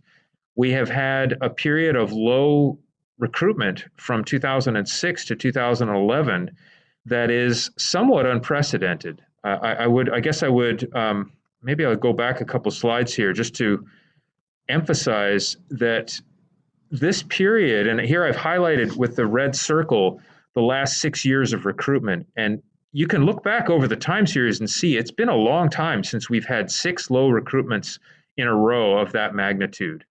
And so we are in somewhat of a unique situation at the moment in that we have very little spawning biomass as a function of those recent recruitments. So we're only slightly below our target level, and that's in large part because the Commission has reduced the mortality levels over the last few years. But we are certainly at a lower point than we might be had we had higher recruitments in the last several years. Not only would we have had more yield available, but we would have also probably ended up at a slightly higher biomass level. Okay, yeah, thanks a lot, Ian. That's helpful. Thank you. Well, thank you for that. I'm not seeing other, oh, there we have another hand. And I have a question to wrap, well, I'll let Garrett go, and then I have a question for you once others have had their chance. So Garrett, why don't you go ahead? Hey, hear me okay? Yep. Hey, hey, Ian, thanks for taking the time. I just had a quick question. I don't think that's really covered in the presentation, but I was just kind of curious how the stock assessment, if or how it factors in whale depredation estimates and loss to the resource from whale depredation. Yeah, thanks, Garrett. That's a good question, and it's something that we've identified as one of the topics for the analysis that's upcoming for the 2022 stock assessment. The short answer is currently we're not accounting for whale depredation. We've done some investigation on the survey side and found that in our survey operations, when whales are present, we might lose as much as half of the catch on average. And so that provides us with one piece of information about how to start down the path of explicitly accounting for whale depredation. The challenge being we need the other piece, which is how frequently this is occurring in the directed fishery. And as you'll recall, several years ago, we added some fields to the logbook records to try and better understand how frequently harvesters were encountering whales in the field. And I know it's been a little bit of a challenge to get those new logbook fields filled out, and I know not everybody is comfortable necessarily with reporting that information. But in the long run, we're going to need to rely on the fleet to tell us about their encounters with whales. And so I'm going to be doing some investigation as part of this upcoming assessment to better understand the magnitude of whale depredation. But some of the initial looks that I've done suggest that at least what's being reported in the logbooks is not a very large fraction of the total amount of fishing effort. So I'll be doing some more digging into that. But the short answer is right now we're not accounting for whales explicitly in the stock assessment. And so the unobserved effect, is that the stock looks less productive than it would if we were accounting for those whales.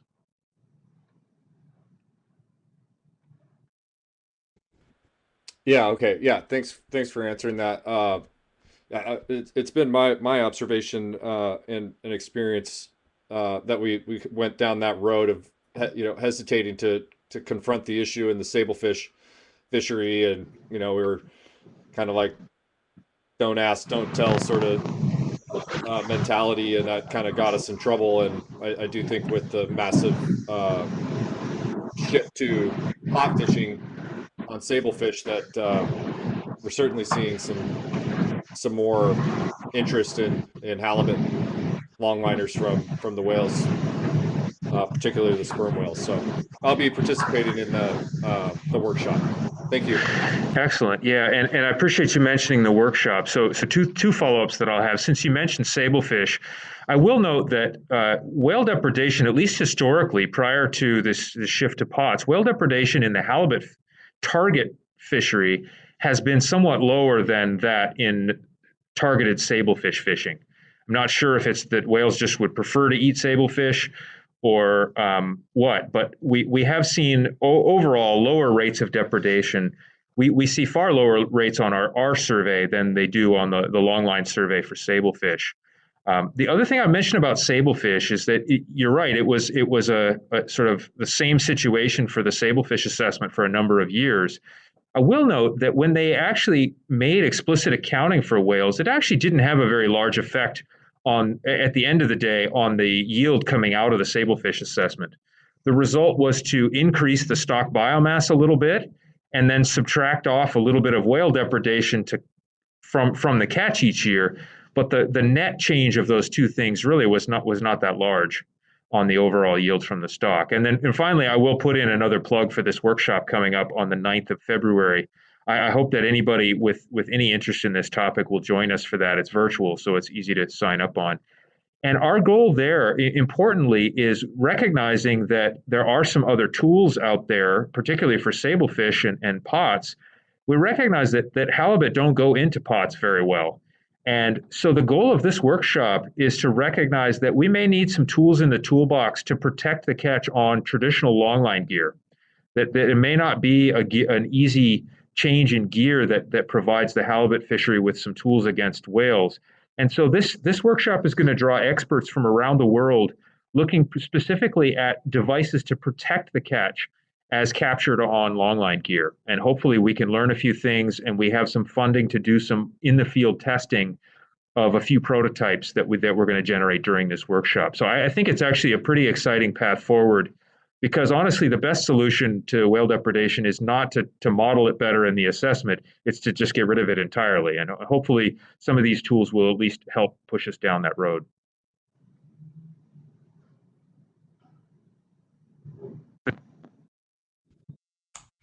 Thanks for that, Dr. Stewart. Any other hands? I'm not seeing hands. I do have a question for you. Well, I guess first to say, as you probably know, we've spent some years looking at ways to deter sperm whales from sablefish, and have a few tricks that have helped. Magic, what they say.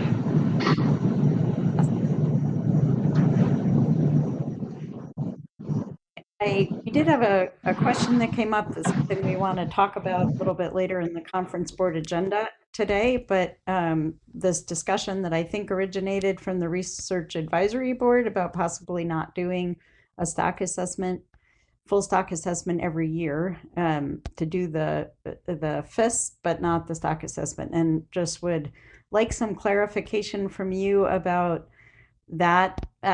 We don't know if it's a proposal, sort of where it is in the process, and what your evaluation might be of the impact of that change on our understanding of the resource and resource trends. It's certainly an interesting topic, and there's several different levels to consider when going to the potentially moving toward a multi-year assessment approach. I think starting from the management side of things, one of the objectives of a multi-year approach would be to provide additional stability and transparency to the process. So we realize that the assessment is providing substantial updates to our understanding of the stock, really not on an annual basis. It really only happens every few years that we get a piece of data that's informative enough that it really changes our perception about what's going on in the stock.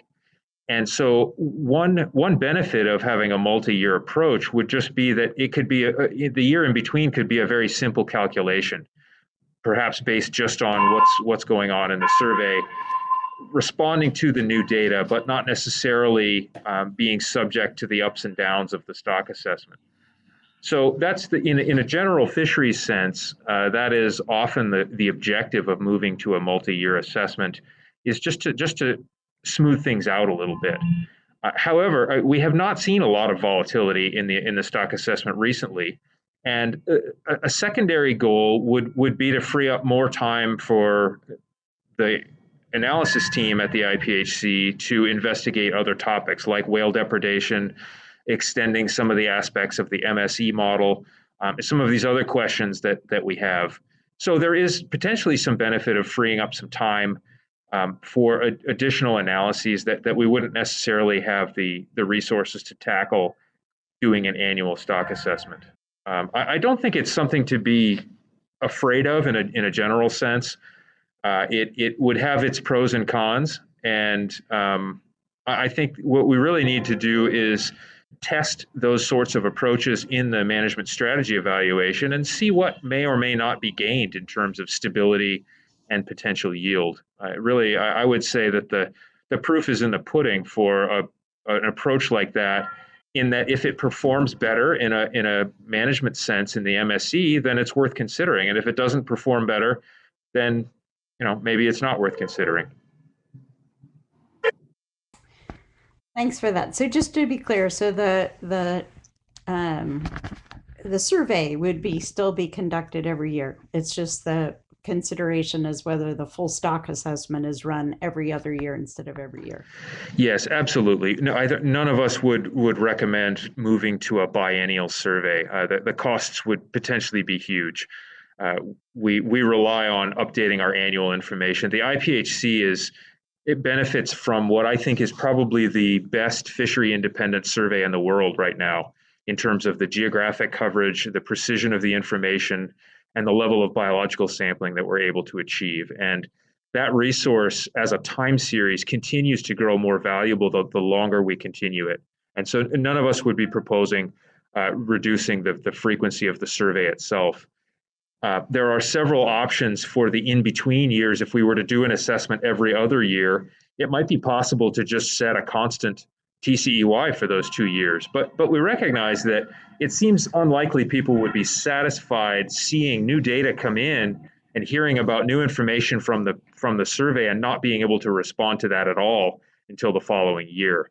And so my guess is that a compromise between setting 2-year quotas and having a built-in response that uses the survey data in the intervening years is likely to perform better, but it's also likely to be more comfortable. That way, if something happens in the survey data, we have some ability to respond to it. I think one of the original genesis points for this recommendation was actually the performance review that occurred for the commission as a whole. This multi-year approach was one of their recommendations. It is an approach that's commonly used in international and even in some national processes to set one or more catch limit or a series of catch limits at the same time, or to generate a very simple rule to fill in between. And there are, of course, lots of both procedural and other reasons to do that. Thanks so much. That really helps. Looks like Jeff Kaufman, followed by Dan Falvey. Thank you, Madam Chair. Hi, Ian. So in 2021 in 4CD&E, just 65 out of 140 planned stations were effectively surveyed? Yes, I believe that's correct. Okay, and how does that impact the survey results for 2021? And so is data used from the past survey years to fill the gaps in the space-time model, or? Yeah, so it's actually, I'm realizing that we didn't discuss that in detail in Dr. Webster's presentation. It's a good question, and especially coming off 2020, where we had no sampling at all in Region 4. And so we had a real lack of information last year at this time. The sampling that we ended up with in 4CD&E was definitely not as many stations as we had hoped to achieve. However, we did achieve sampling at some of those northerly stations, which hadn't been sampled for a number of years. In addition, the IPHC draws on the trawl survey information for the Bering Sea. So we did have not only the Eastern Bering Sea trawl survey, but also the Northern Bering Sea trawl survey that was conducted in 2021, as well as, I believe, the modest Norton Sound survey. So we're using all of those sources of information we actually still ended up with a pretty good picture of the overall biomass in area 4C, and E. I think perhaps where we lack some resolution would be on the southern Bering Sea edge. And it's unfortunate because that's an area where we might have expected to see some of these 2012 fish that we saw so strongly in IPHC regulatory area 3B. So this is one of the reasons why we've proposed 100% sampling in 4C, and E in this upcoming year. And I'm really pleased that the commission has endorsed that sampling plan. And I really hope that we get some bids and we have enough vessels to do all that sampling. It's a challenging area, and as you all know, especially with not all the plants being open in the last several years, it's created even more logistical challenge than normal. So in a nutshell, our overall biomass estimate for the Bering Sea is probably quite good, but I think our understanding of what's occurring, especially on the southern shelf edge, is probably not as good as it's been in the last few years. Okay, all right, thank you for that. And I guess then the other question is, Lenny Herzog yesterday touched on what he thought was a really strong trawl survey in 2021, and I'm wondering if there's any way that we might get a look at that during this meeting at some point, just out of curiosity. And I know that the Bering feeds the Gulf areas as well, and so to have that, given the absence of, I guess we 46. Yeah, so I actually do. I have a slide I can share with you for the Bering Sea.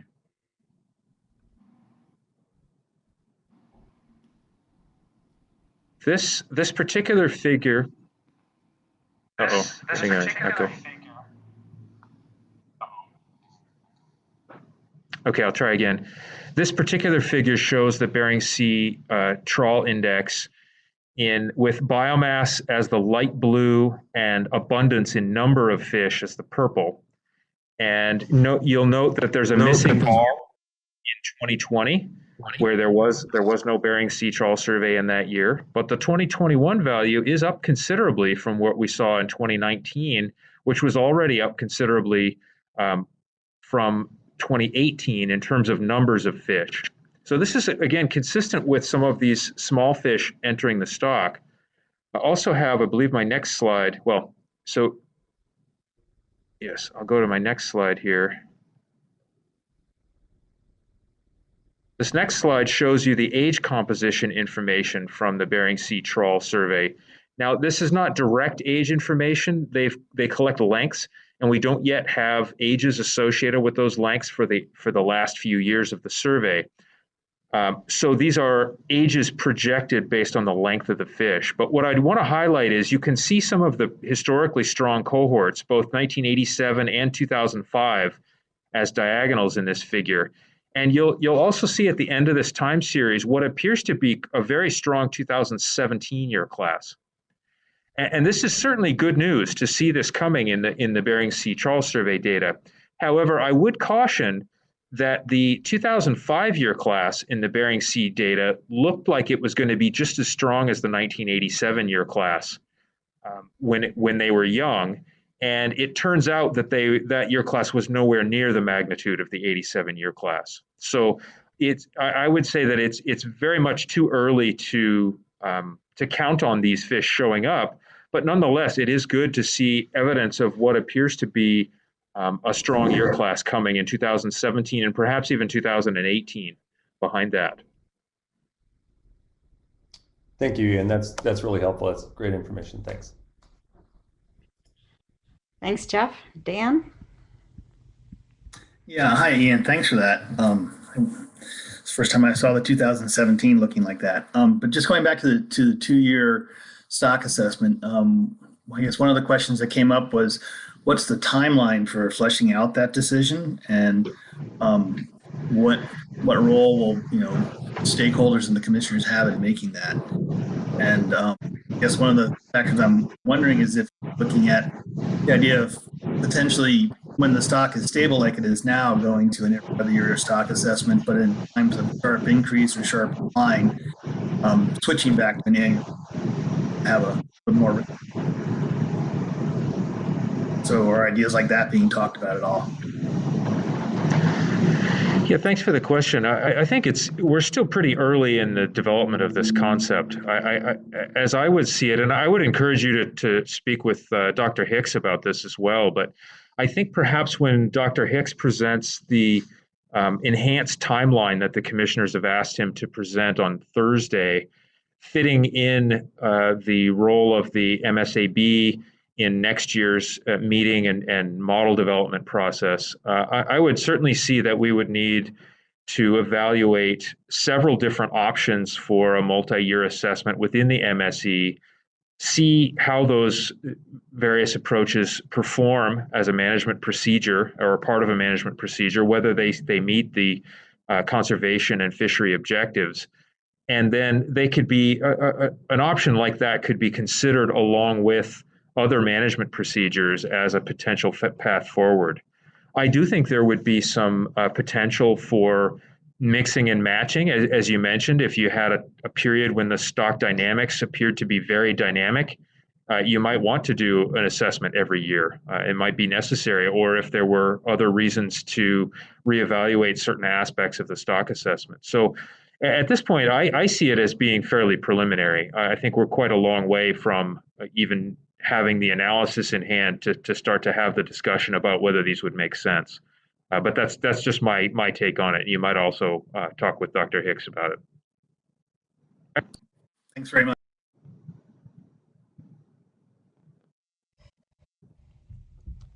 Anybody else with a question? Awesome. Well, thanks so much, Dr. Stewart. Really appreciate you taking time to come in here and answer extra questions. Okay, well, thank you. And I'll be available if additional questions arise. I'm happy to return and if I can help with anything. Thank you. Thank you. Yeah, thanks so much. Thanks, Ian. Okay, and then I think we have up next the MSE update with Dr. Hicks, but I've been asked by our staff to clarify if there's someone attending the conference board who believes they're a voting member of the conference board or not, but named Doug Duncan. Speak up. Somehow we have a Doug Duncan signed up to vote, and none of us know who that is. Okay, so if there, is there something in the chat there? No, I don't. Is that someone? Oh, non-voting. Okay, so we can take Doug Duncan off the voting list. Great. All right. Thanks so much. Sorry about that. Logistical detail. And if Dr. Hicks is available, we'll hand it off to you.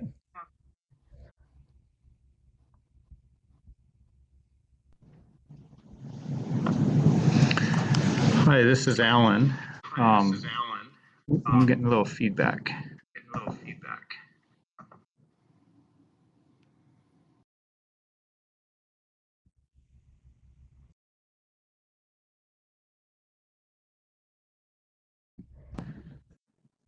Maybe give it another try now. We were getting just a little feedback.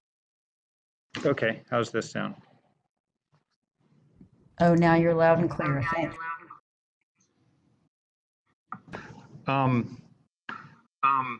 So let's see. I gave my presentation this morning, so it should be fresh in many people's mind. I'm not going to go through the entire presentation again, but I will be here and available to answer any questions that anybody would like. So I'm going to put up the slide for the program of work so that you can see the plan that the Commission has put for the MSE work in 2021-2023, noting that we're already halfway through that. And if anyone would like me to talk more specifically about any of this program of work or things outside of it, please ask me any questions. Thank you.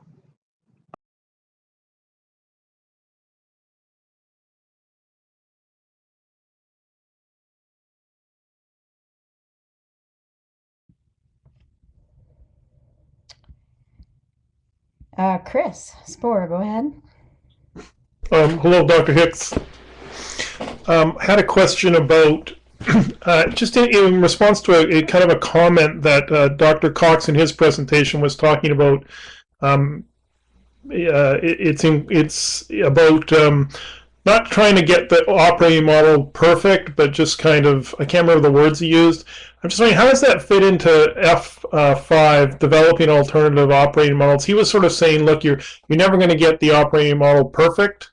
And I can't remember exactly the wording he used, but how does that fit in there? We're talking about developing alternative operating models. Are we trying to get it perfect, or is this a new model? Just to refresh our memory on that. Thanks. Hello to you too.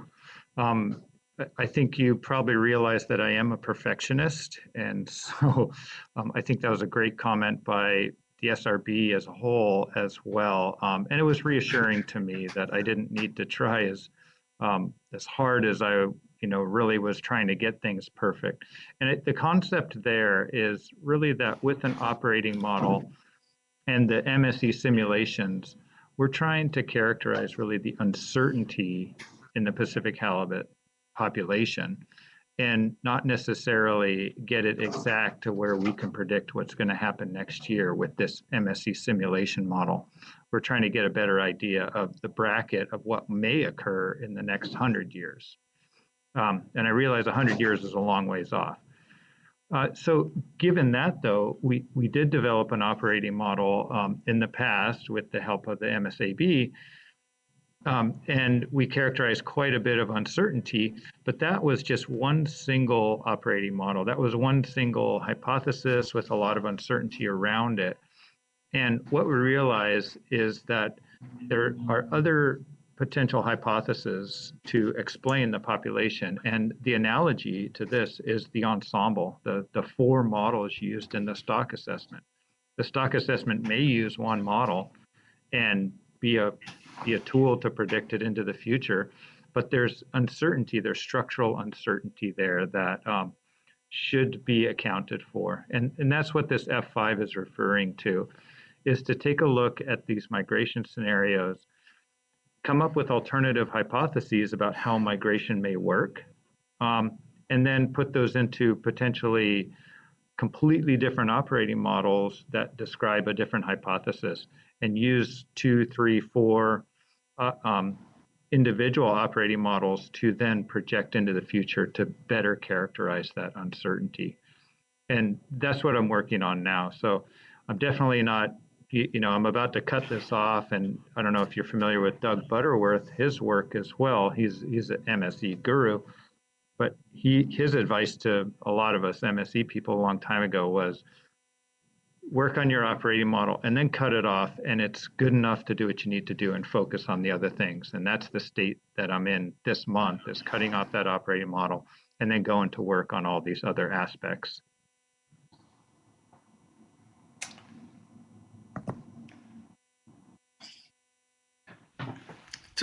So I have a question, Dr. Hicks, Jim Lane. Hi. Just with the size limit thing, and maybe this is getting into the weeds way too much, but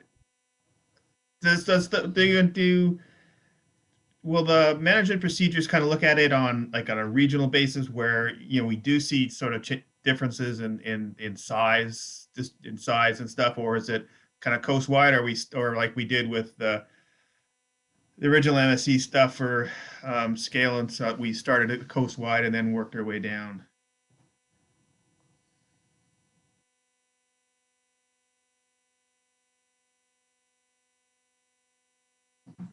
Then direct the MSE further. And if that is important to the stakeholders to have management procedures that might have size limits in individual regulatory areas, I would suggest making that recommendation or noting that to the commission. That would then direct the MSE work to go down that route. The commission at this point has not provided really any detailed direction on the investigation of size limits. And so the Secretariat, or at least my plan at this point, is to continue looking at size limits at a coast-wide level and seeing what occurs there. But I do note, and it's, really great that you made that comment, because in the last size limit analysis that Dr. Stewart presented a couple of years ago, he did note that perhaps implementing a reduced size limit may be useful to implement it in one particular regulatory area to get more feedback on what might actually happen. So right now the plan is under my sort of detailed plan is to investigate on a coastwide level. But if that is of importance to the stakeholders, we can do that by regulatory area, and the commission can direct the secretariat to investigate them, management procedures specific to that. Yeah, thanks. I guess I'm thinking back over a number of years, and even, oh God, it's going way back, where a lot of the kind of the requests for size limit reductions was coming out of more of the western areas, because they assumed a buildup of undersized sublegal males, and that's kind of was sort of driving the requests. And I'm not too sure how it would be. Reduction in size limit would be across all areas, but I think maybe that's a question for the conference board members, that if want to have a short discussion on that after Dr. Hicks leaves, or do it right now, if you want to see that kind of done at both the coastwide and kind of the regional level, at least for looking at the impacts of different size limits.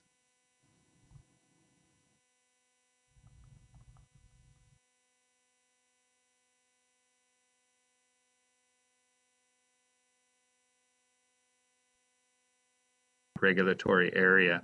So the size limits is actually a management procedure, something that is based on management. So you don't really need to think about it in the context of biological regions. It applies at the fishery level.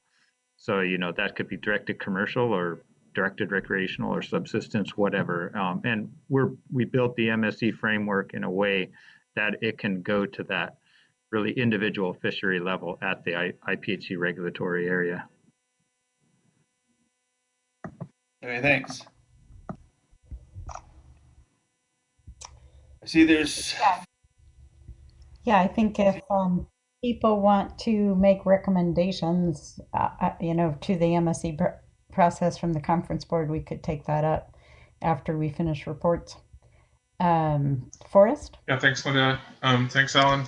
So looking at this program of work, is there anything here or not in here that might influence how, in the future, how we looked at distribution? For instance, I was looking at like F1, developing migration scenarios. Do you see any way that would integrate with our current distribution sort of paradigm? Or maybe I'm off in left field here. I'm just trying to see what you've started looking at that might inform those type of things moving forward.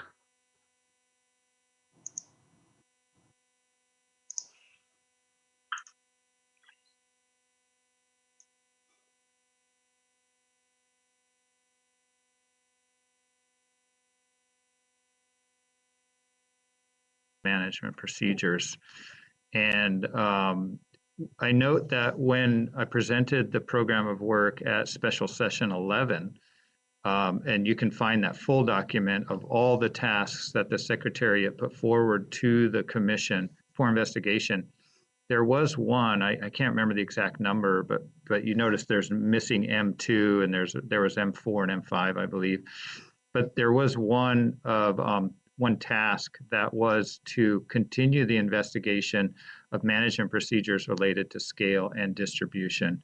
And the commission at that special session decided not to prioritize the continued investigation at that time, noting that some investigation had already been done. So we certainly can draw on the conclusions that came out of MSAB 16, as well as annual meeting 97, with regard to the MSE simulations that have been done related to distribution and the scale of the fishing intensity.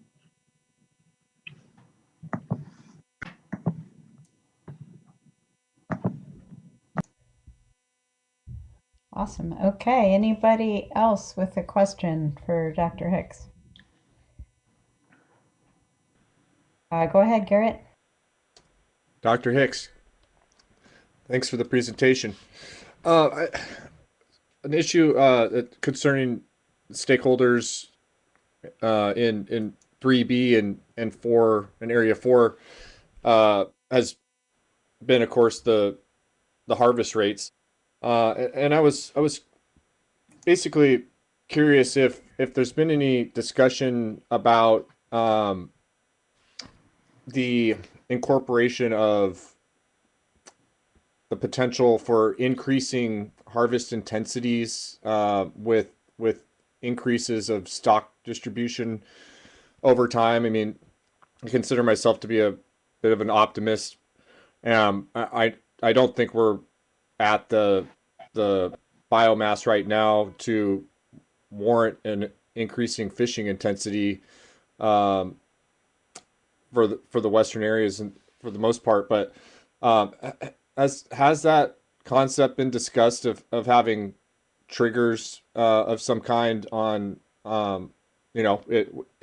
if we're in everybody's happy and there's plenty of fish to go around, and I just have a hard time kind of understanding how, based on the last 10 years of how the process kind of unfolds from year to year, how that might change, even if we were in a different environment of productivity, and we're so fortunate 10 or 20 years from now to see the resource closer to where it was in the late 90s, for example.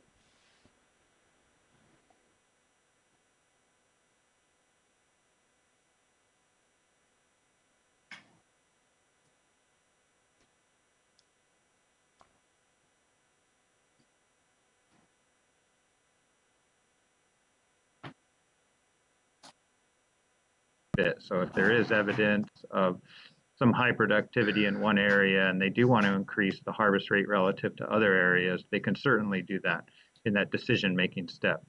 But a little bit of background on this, and I think you've caught on to it quite well. A number of years ago, I can't remember what document it was in, but it would have been 2-3 years ago, we did an analysis looking at productivity in those western areas relative to the productivity in the eastern areas. And what we found is when they implemented this relative harvest rates, a lower harvest rate in the western areas compared to the eastern areas, it was somewhat warranted by a potentially lower productivity in 4A, 4B, and 4C, D, and E. But we now had another 20 years to look at with data in different productivity regimes. And we split that out into certain eras. And what we found is that more recently, the productivity may have changed. And although 4B looked like it was a less productive areas than the eastern areas, 4A and 4C, D, and E, or biological region 4, potentially had a similar productivity rate or could support a similar harvest rate as the eastern areas, indicating that this is a dynamic or a variable productivity in the relative nature between these biological regions. So that was a document a few years ago.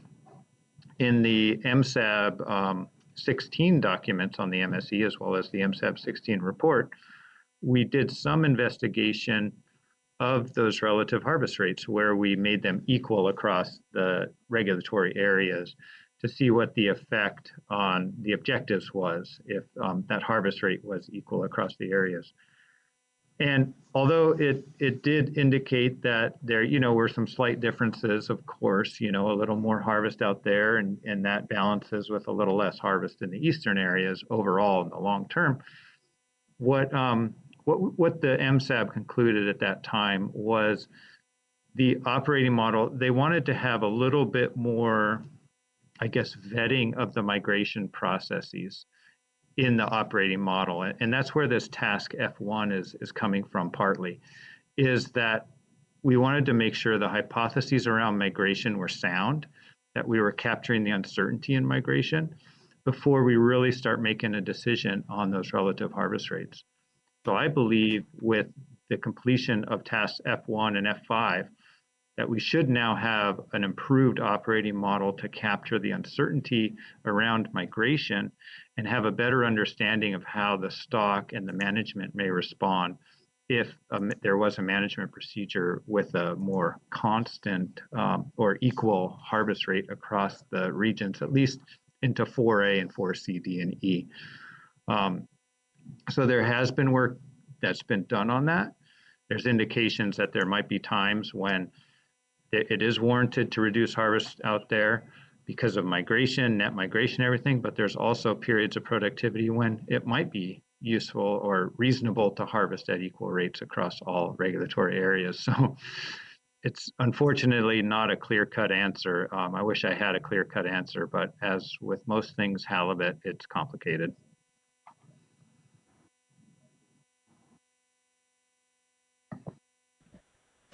Oh, thanks for answering the question. Appreciate it.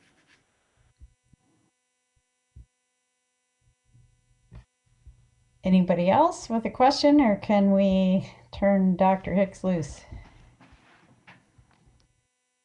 All right, looks like we've worn him out.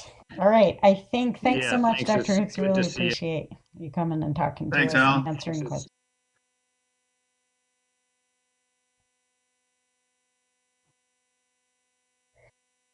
We're never shy about that, so thank you. All right, I think we're gonna, I'm sorry to keep our next speaker, Dr. Hoekstra, waiting, but I think we were gonna take a short break here, maybe 10 minutes, and then come back for the last Just report. before we break, Linda, just to the Ed and that Lauren Iverson was trying to get in and doesn't seem to be able to. I don't know if you could resend him the link. I think you have his email address. If you don't, just email me and I'll get it for you. Thanks.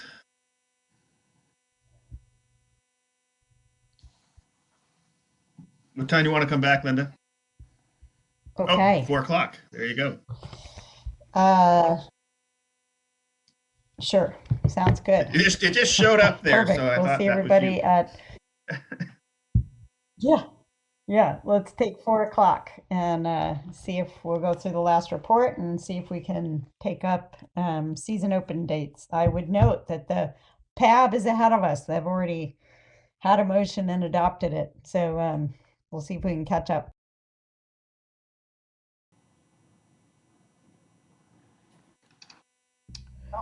Okay, welcome back, everybody. We have one report to go on the multi-regional economic impact assessment. So if Dr. Hoekstra is ready, we'll turn it over to you.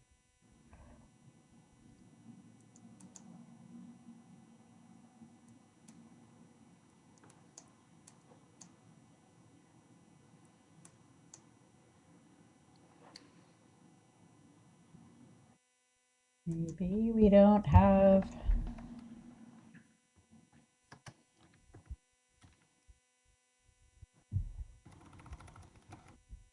Oh, looks like. Hi, co-chairs. This is Colin. Dr. Hutchinzak is here. We're just working on her mic is not operational right now. Just 1 second. Oh, great. Thank you. Yeah, I could see she was there. So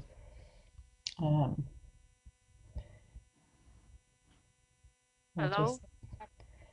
Take Can a you hear tech me now? moment here.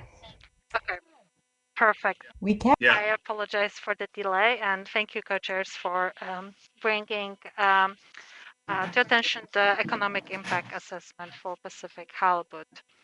As a reminder, the goal of the IPHC economic study is to provide stakeholders with an accurate and all sector encompassing assessment of the economic impact of Pacific halibut resource in both Canada and the United States. And the study, the intention is to bring the human dimension to the IPHC research framework, providing for an essential input to optimal management of Pacific halibut that is aligned with both IPHC mandate and also socioeconomic objectives prevalent in the legislation of Canada and the United States. As you, most of the participants, I would guess, have been present at the session of the annual meeting. I guess I will skip the main introduction points, and I suggest, if you agree, that I will focus more on the results now, and thinking that this will potentially facilitate a discussion on how well the results reflect the general understanding of each sector's contribution to the economy by region, if that's okay. And then if I can also take any additional questions, noting that the app that is supplementing the project gives me also the ability to provide you a full set of results at any time on the go, using different metrics if there's an interest in the, if that's okay, chairs. Yeah, that would be great. I will move to the slide with the results. That would be the slide 8 here. And here we have estimates of earnings and income by region. And here I'll note that earnings are by area where fish was landed, and income is by the residence area of those who these earnings go to. And earnings and incomes, these are coming from employee compensation and profit type of income portion of the landings value. The figure here summarizes the impact that covers all sectors included in the model, the commercial sector and the charter sector.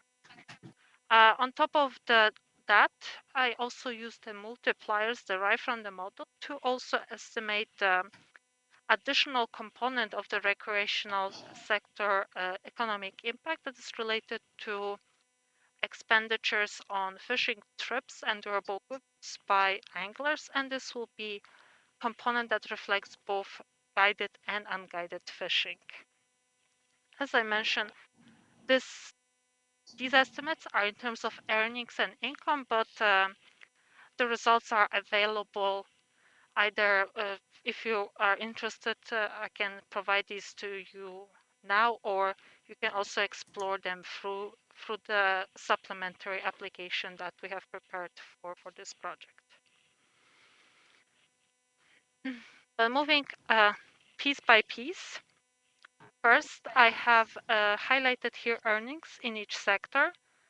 These are again based on the compensation of employees and profit types of income and estimated for each sector. And these are somewhat different to economic impact in terms of output that is equivalent to a landed value and revenue in the charter sector. These results, especially the results for British Columbia, are highly driven here by the reported ratio of lease price to landing price, suggesting high margins in the commercial sector in this region, reaching up to this ratio of lease price to landing price up to 89% in 2016, and the latest estimates for 2019, it was 56%.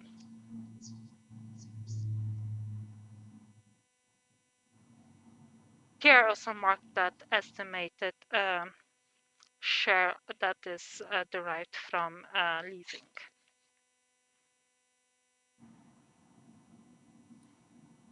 What I've also found very interesting and important when it comes to analyzing a Pacific halibut are the flows between the regions.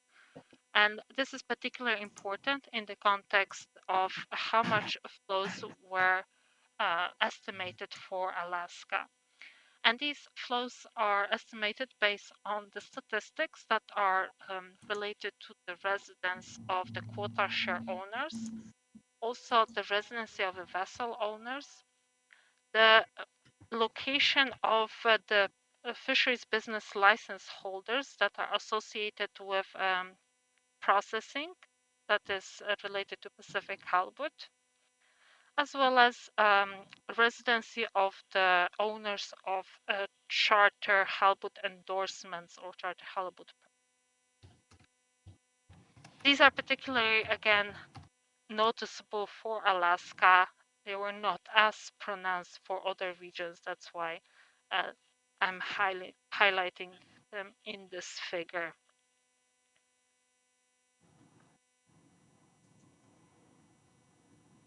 But as you might see from the figure, these direct economic impacts, they account for only some portion of the economic impact. Then we have what is known as indirect induced economic impacts that add considerable earnings and income to the households in each region, just because each of the Pacific halibut sectors, and again this includes all Pacific halibut sectors in the model are commercial, processing, and charter sector. All these sectors require inputs to their production, and as well as they create employment opportunities and generate profits.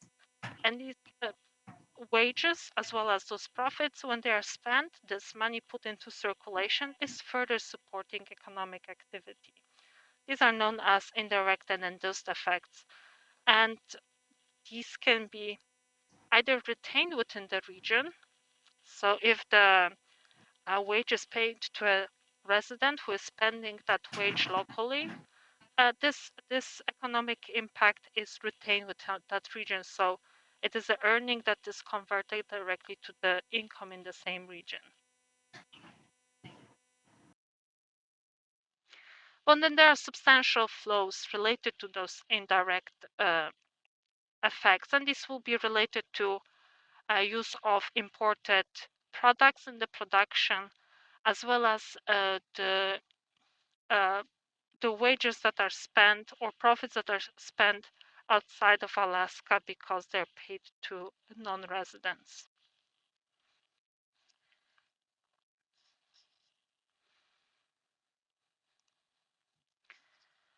A similar situation occurs as well for the recreational sector.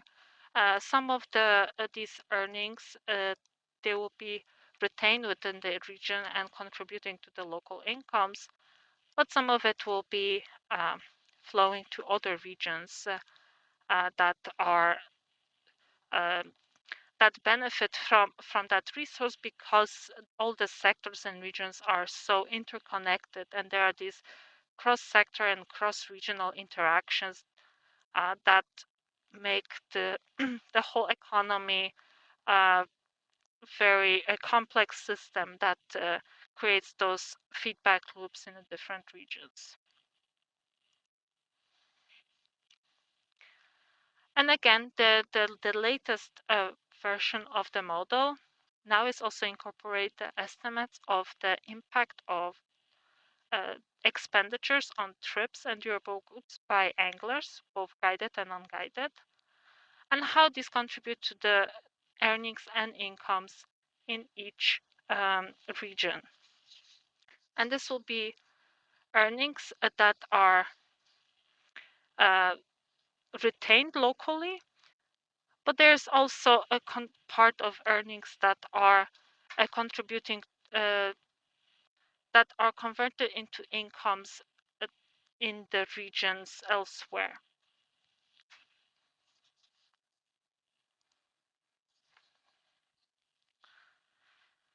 Now we have a table here that is comparing the results between sectors, and besides the totals that are included in the two top rows, I have also plotted here results in dollars per dollar of landed value for the commercial sector and or dollars spent for the charter or recreational sector, as well as there are here results for the for each of these sectors per pound of removals. And this is here important component because we can look at various we can look at these impacts in various ways. And if we think about the commercial sector, it's not surprising that the impact per dollar of landed value is higher for the commercial sector, just because this sector is not only supporting the suppliers to this sector, but also the forward-linked processing sector that is really depending on Pacific halibut landings in order to be to function. But the impact per pound of removals, this is higher for the recreational or the charter sector.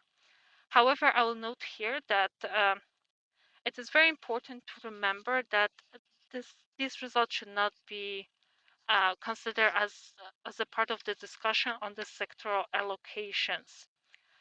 This is really intended here to provide a snapshot assessment, and this does not reflect the implications of shifting supply-demand balance. The participation in sport fishing really typically will not scale in a linear fashion with changes to harvest limits. And here also the estimates for the recreational and charter sector are sensitive to the assumptions about the share of the total recreational effort that is dependent on the Pacific halibut. And I would like to draw attention to the details about how these shares were estimated in the information paper 4 that provides all details on the development of the model, and this is part of the documents for the annual meeting.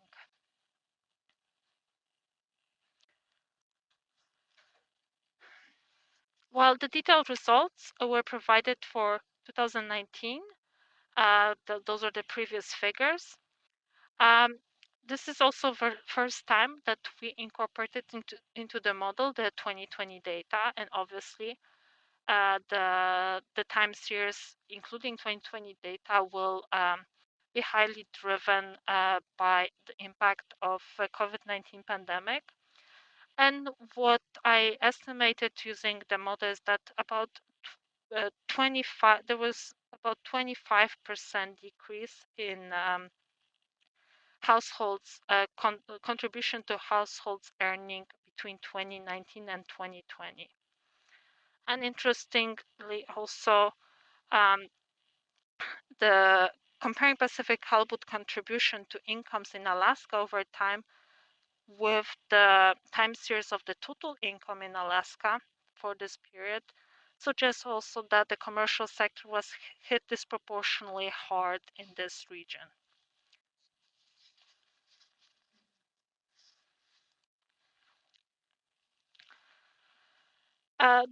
While the main model is based on 6 broader regions, we have also a separate, more spatially explicit component of the model that is focusing on the impacts by county that is developed for Alaska only at this time. And here we can also note quite substantial heterogeneity between the economic impact in between the counties, so the smaller administrative regions. And we can also see how differently the landings that are entering through to the economy through each of the county, whether this is directly translating into earnings. And this is not always the case. Some counties will be associated with a considerable share of landings, but will not necessarily receive the same share of earnings that are attributed to the Pacific halibut. And on the other hand, there will be counties that are not a point of entry for Pacific halibut, but will be deriving the benefits of that resource because of, again, those flows that are related to the quota ownership, vessel ownership, charter permit ownership, and all the components I mentioned that contribute to the estimates of the flow of these earnings. Again, all the results that I presented, they are focused on the economic impact in terms of impact on households, which is would be considered the most meaningful metric to the general population.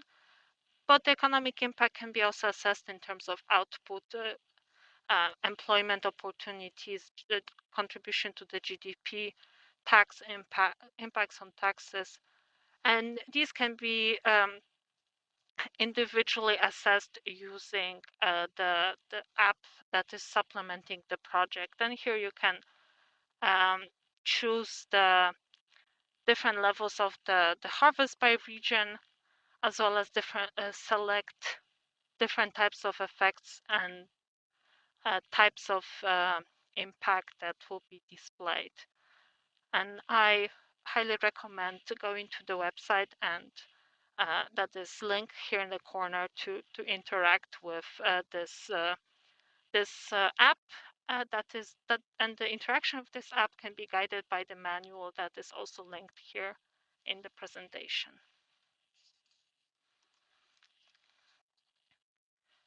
And with that, I'll just conclude that this is really a comprehensive tool that provides the better understanding of a broad scope of the impact of Pacific halibut resource and helps us understanding these complex interactions between sectors and regions.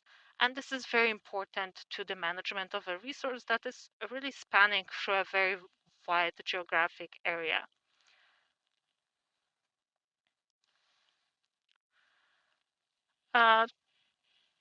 This is also contributing to a wholesome approach to the Pacific halibut management that is integrating the various initiatives that are considered at the IPHC, so that we can think about the complexity of management that is optimal from both biological and socioeconomic perspective. And with that, I can take any questions. Thank you. Thank you so much. It's really great to see this work. It feels like work that's been very long overdue. I really appreciate the work and the presentation of your results. Anybody with a question? Looks like Forrest. Yeah, thank you, Linda. Thank you, Bosch, for the presentation. I do have I'm pulling up your PDF file somewhere. Okay, here it is, Table 10 on economic impact. You had a slide in your PowerPoint that was similar, but there's different values on this Table 10 that I was trying to read the notations and try to figure out what's going on here. But do you have Table 10 available to you, at least so that when I talk about it, you could reference it? Do you mean the table 10 in the information paper 4 or Yes. just the sun? Okay, the information. Yes, and can you please confirm that you're using the revised version 1? I just pulled it from the website, so I would think, okay, yeah, it's probably the revised.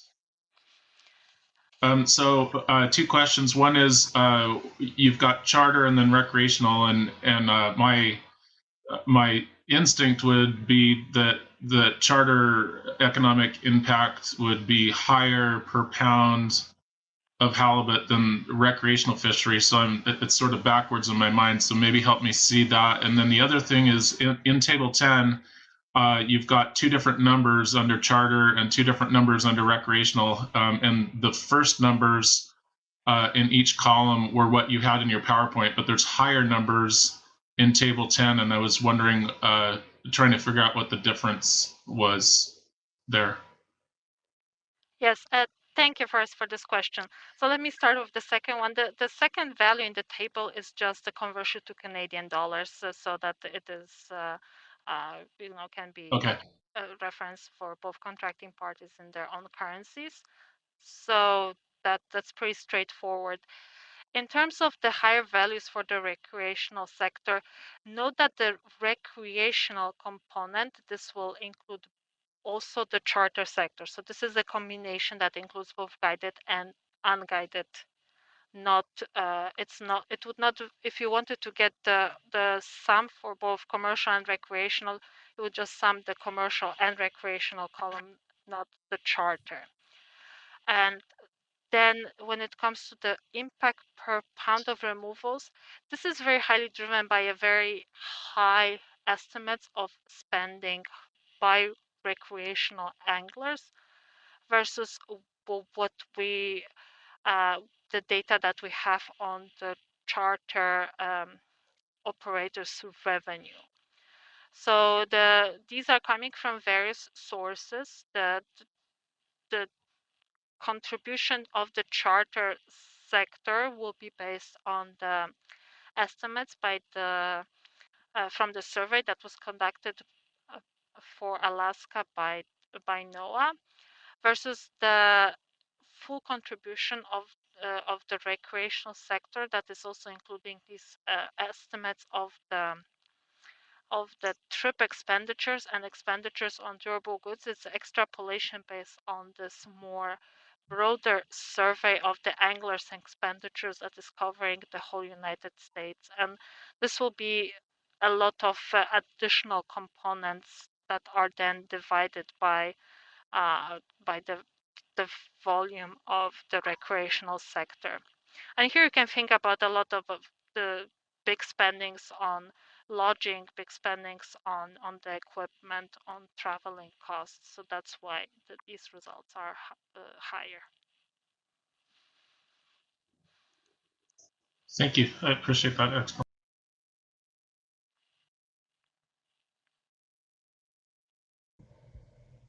Okay, thank you. I'm not seeing any other hands. So unless Jim, you have a I'm good. question, I think.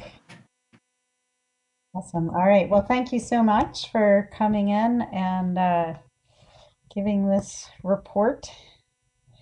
And we will turn you loose. Thank you. I But thanks appreciate the again. opportunity to speak to the project.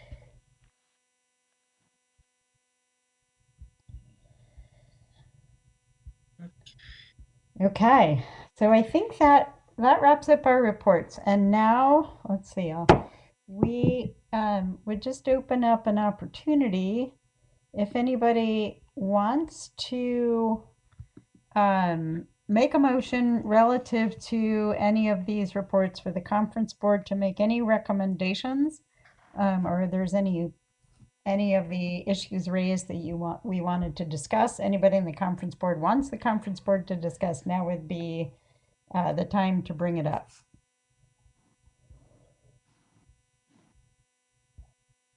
Give you all just a minute to think about that. While you're thinking about it, I'm just going to fill you in that the technology has proven challenging, and what we're hearing from our tech staff is that we are not going to be able to use the groovy new way of voting. We're going to go back to show of hands, yay or nay, I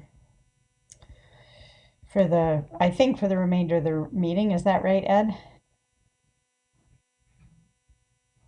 Correct. Okay. So we'll be going back to what we were doing previously last year, but it looks like hands are staying up, so I'm hopeful that will work. Okay, I'm not seeing anybody want to bring anything up. Last call relative to the reports. Certainly good to get those presentations and have a chance to ask those questions. Okay, so we just have a little bit of time left, but let's see what we can do with the fishing periods. And I'll just open the floor to anybody who wants to make a comment about opening or ending dates, or put a motion on the floor, which is more the appropriate Robert's rules to follow, over to all of you. But we can take up the opening and closing dates separately, or someone can make a motion for the length of the season. And I think we're talking first about the 2B in Alaska season, and then we can get to the more complicated 2A seasons later. So I see Garrett with a hand up. Why Yeah, don't hi. you go ahead, Garrett? I just wanted to make a comment as we move to dates. Would the conference board be interested in making a recommendation that we work towards separating the sablefish and halibut season opening dates? I know we've talked about it over the years, and I don't want us to get bogged down in discussion, but if anybody has any um, ideas about how relevant that might be or if that's even possible. But it seems to be a topic that is relevant to sablefish fishermen.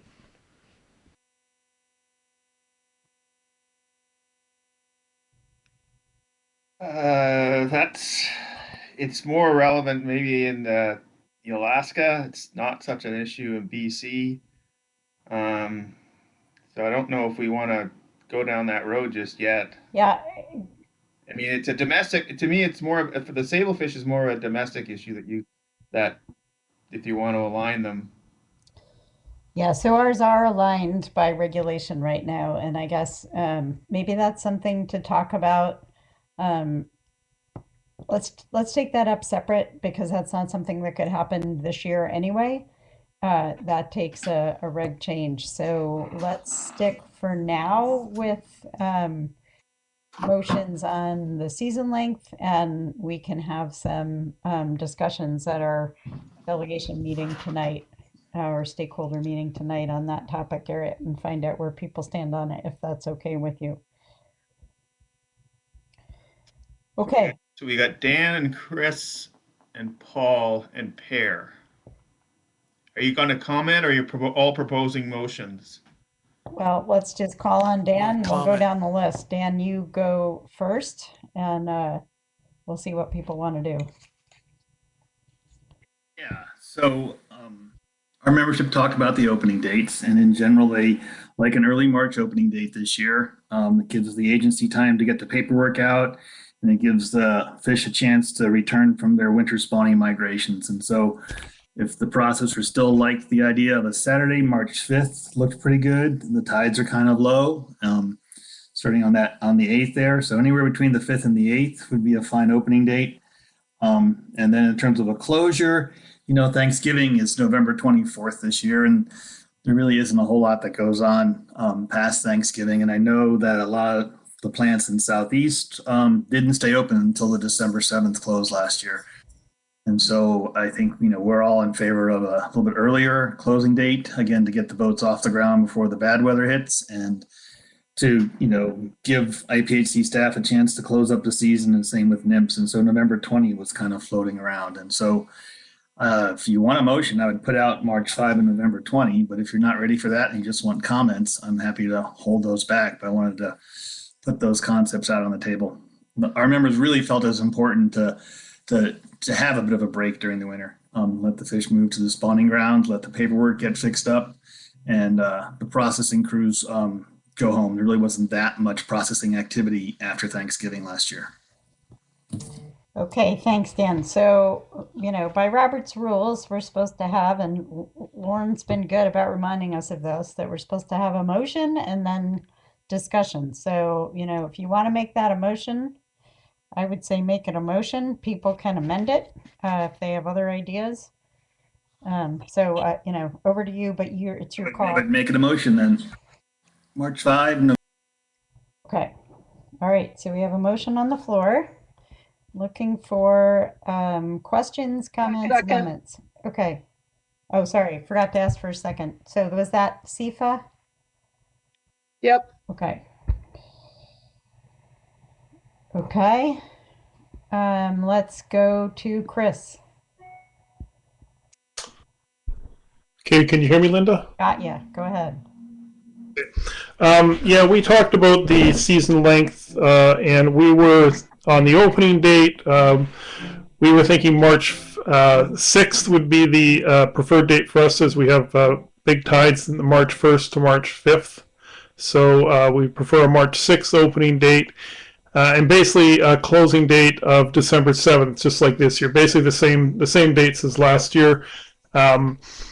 allowing to extend the season out. It also benefits some of our smaller boats that are fishing for rockfish and stuff. They can retain their halibut, and we just think we're able to keep fresh product on the market for a little bit longer.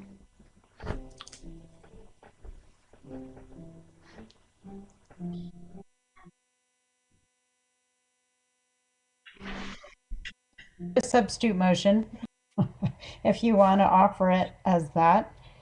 Well,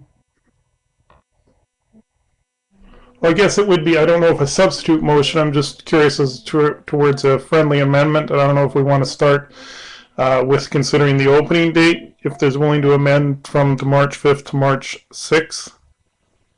So I'm not an expert at Robert's Rules of Order, so. I think you can make that ask of whether that's a friendly amendment on the opening date and see if then it would just be amendment to the closing date. Dan, you want to answer whether that's a friendly amendment? You started off with 5th to the 8th, so if that sounds like a friendly amendment to March 6th, that would be friendly. Okay. All right. So now the motion on the table, is that acceptable to the second, to SIFA? Yeah. Okay.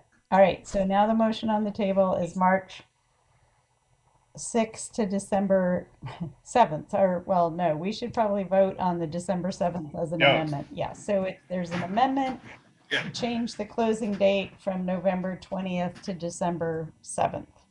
So that's an amendment to the main motion.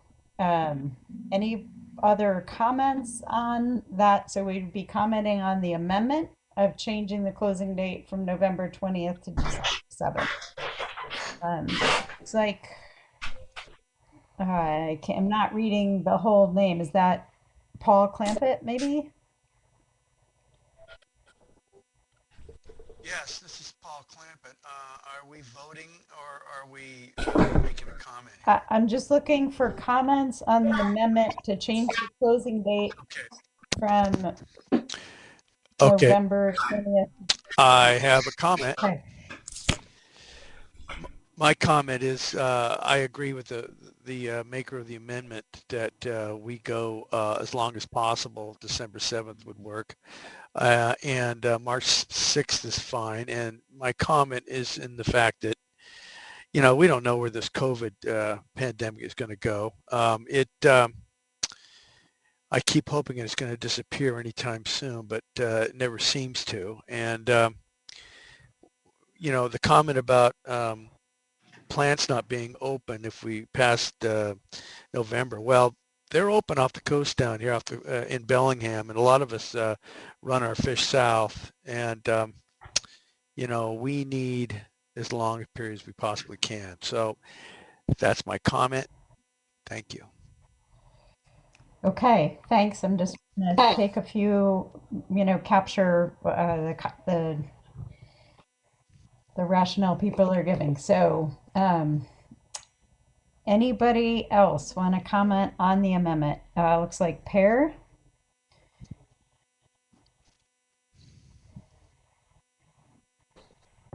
For FVOA. Can't hear you if you're, might need to unmute your mic, Pear. Okay, let's go to the next person, to Robert for NTA, and then come back to Pear. Hi, can you hear me? We got you. Okay, perfect. Yeah, I just like to comment that the people that I represent, we have a lot of small boats. They do a lot of rockfish fishing in the winter. Under our current management regime that we have in Canada, we're responsible for all the incidental halibut that is caught. So when the season is closed, we have to pay a mortality on that fish that is released. So the longer the season, the better, because we have to, some of those guys have to pay lease price for that, and then if you're not paying a lease price, you're using your own fish and you're just throwing that back in the water, and it's costing you money. So I just like to bring some context into that for a longer season. So thank you. Thanks for that. That's helpful. Let's see, Pear, are we able to hear you? It looks like you're unmuted, but I'm not hearing you.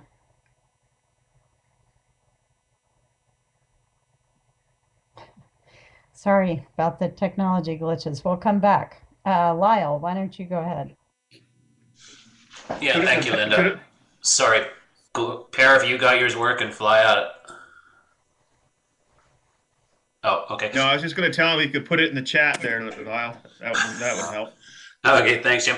No, I mean, along with my other counterparts there, at at the end of the year, of course, we did see extremely high prices in Canada. We were in the 950, up in the low 10s for our halibut. The market is strong that time of year. It's not a lot of fish going in, but it's still to get us fresh fish in the market year round. I think is something that we're actually striving for to keep that going. And so yeah, the longer the season, the better. And as Robert said, we had people asking for December the 14th and later, and we just thought to keep kind of the same, we'd go with last year's dates, but definitely don't see any non-benefit in shortening this season. Thank you. All right, thanks, Lyle. Jim Hubbard. Yeah, hi, Linda. I'm more in favor of what Dan was saying, going with a November 15th or 20th closure, because the quality of the fish in the fall is pretty marginal with all the spawn that's stacking up in our bellies at that time, and recovery rates are poor and whatnot. So I'm gonna support the original motion. All right, thank you for that. Anybody else want to weigh in before we vote? A couple of comments in the chat. One from Leonard. A couple from Leonard supporting the December 7th. I think that's what he's saying. For some reason, the chat is blank for me. I don't know if the staff can take care of that, but I'm not. You want me to read it out? Sure. Unless everybody else can see it. Says this is from Leonard Herzog. I would like to strongly recommend we use December 7th date.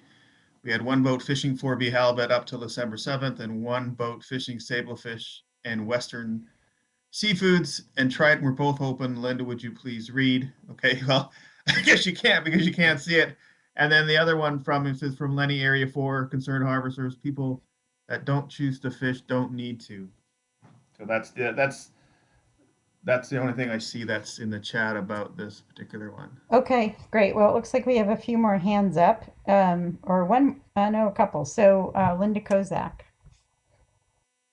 I just very briefly wanted to say that we support as lengthy of a season as we can get for all the reasons mentioned. So we'll be voting for this motion.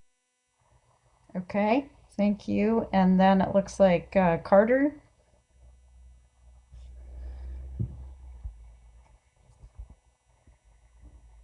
We can't hear you, Carter.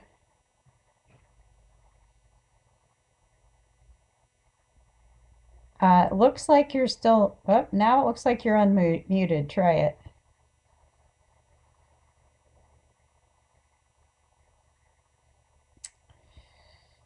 Okay, still not hearing you. Hopefully you can add your comments in the chat. Oh, now you're muted. That's unmuted, at least on our screen. And I'm hoping, staff, you can figure out why I can't see the chat and correct that. If there's anything I should be doing on my end, I would like to see what people are putting in the chat. Okay, well, it looks like, I don't know why, but we're not hearing you, Carter. Okay. Anybody else? I'm not seeing any other hands. Okay, so we're going to try this. Oops.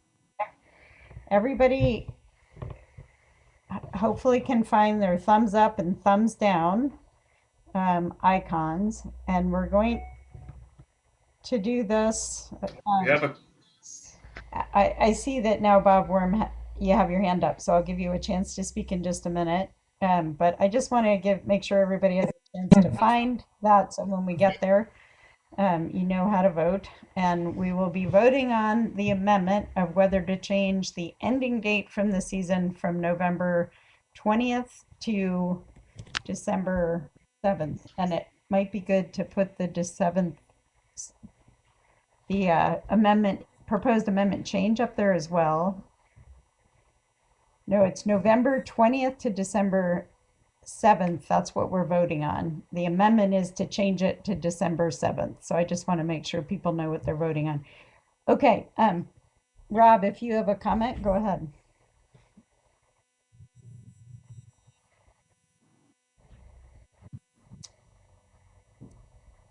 Rob, we're not hearing you.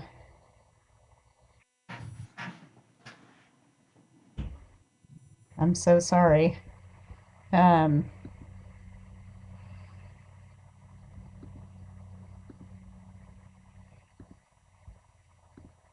you hear me now, Linda? Now we got you. Go ahead. Brother, sorry about that. You know what? You answered my question, so I'm good. Thank you. Okay.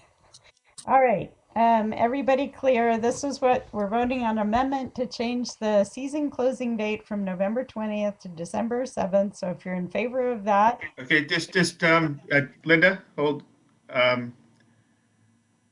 From Joel, I would like to read Carter's comments prior to voting. And so I'm looking for Carter's comments and I don't see them.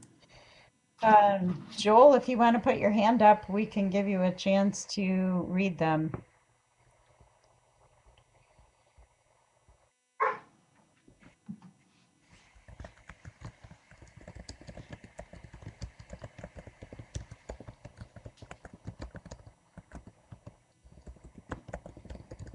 He's typing. Okay.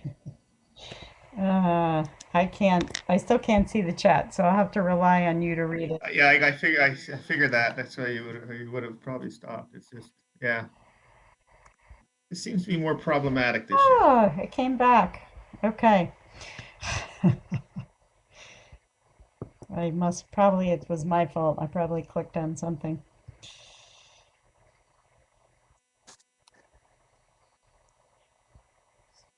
The globe thing. Good.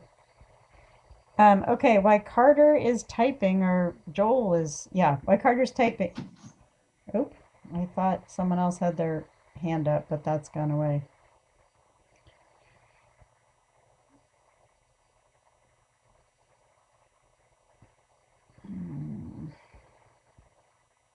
I think Kathy's comment was interesting. About the globe. Anyone who has the globe thingy can't be heard, even if there shows the mics on. And I think that's people who are connected through the web and not through the app. Oh, and that may be one.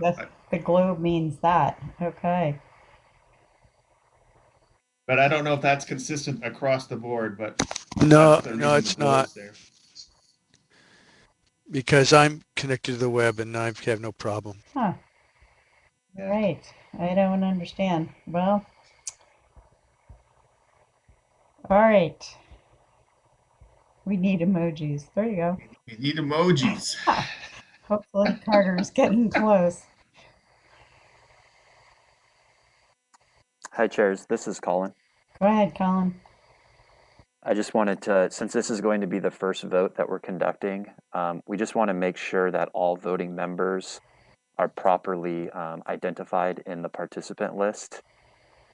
So if the Canadian and United States members could just verify that their name has been identified with a 00 or a 01,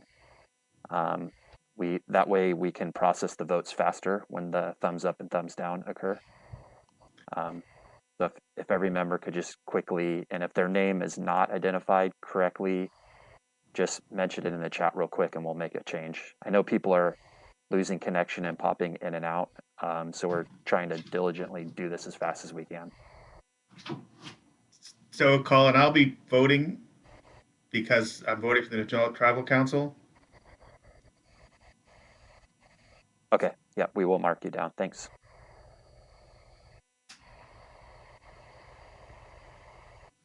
Okay, I think he's finished. Oh no, he's still typing. Yeah. All right, Carter, we're going to give you just. All right, there we go. So, hopefully everybody can see it. Where's the thumb thing? Where is the? How do you get the thumb thing? Uh, Colin or Ed, can you answer that? There isn't a thumb showing up on my screen, so. You have to click on the raised hand. Yeah. Okay, so under the icon. Yeah, thank you. I'll run. I There can we run go. through. Under the icon for raise hand, you can find agreed, disagreed. You could applaud too if you want. Yeah, so on the top bar for all voting members, you'll see the hand function.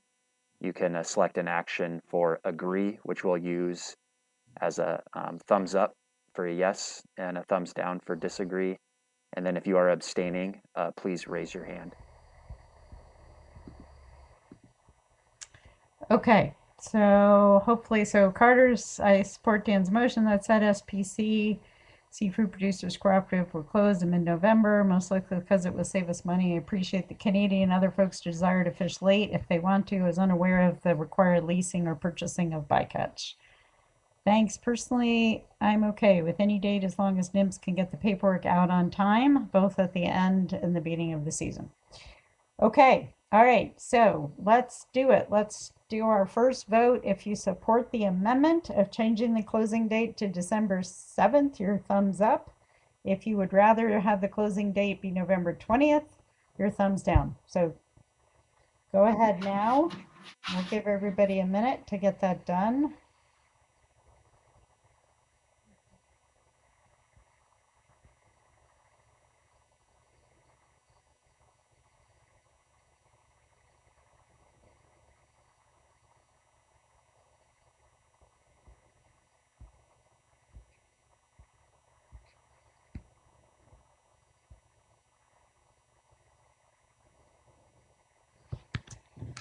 And is Colin or Ed, are you guys tallying for us, or are we counting thumbs?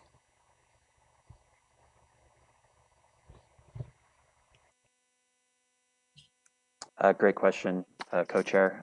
We will be taking snips of the vote, and then we will process them quickly, and then we'll let you know when they've been tallied. I would say it's looking like it's passing, but we'll wait for the official tally.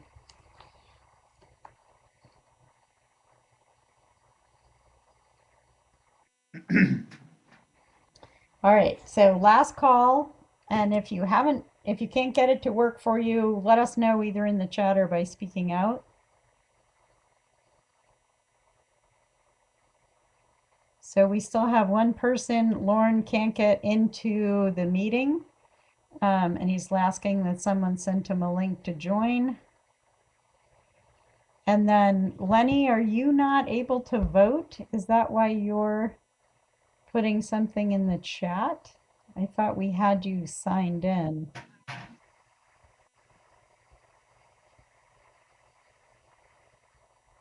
I thought he was too.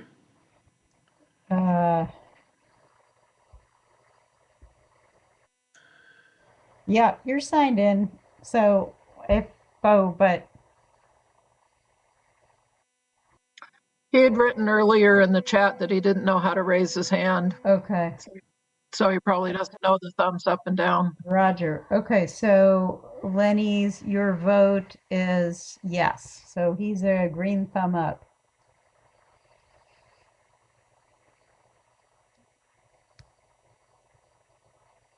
I see a few other people. It keeps moving, so it's hard to keep track. But Angel, for example, I don't see your vote. Is that a choosing to abstain, or are you having trouble with the voting?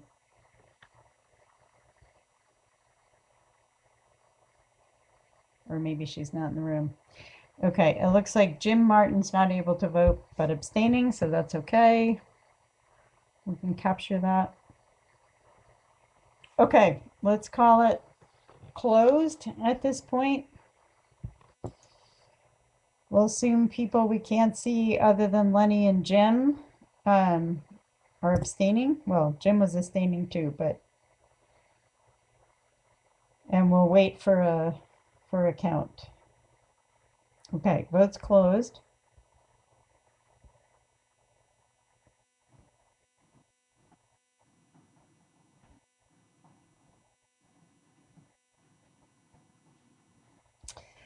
Okay, so I'm gonna, without having official numbers, it looks pretty clear that it passed.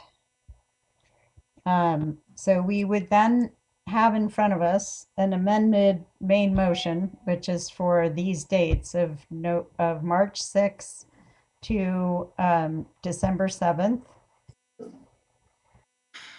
I think I can carry forward the comments that were made on the amendment and on the original motion for support for these dates.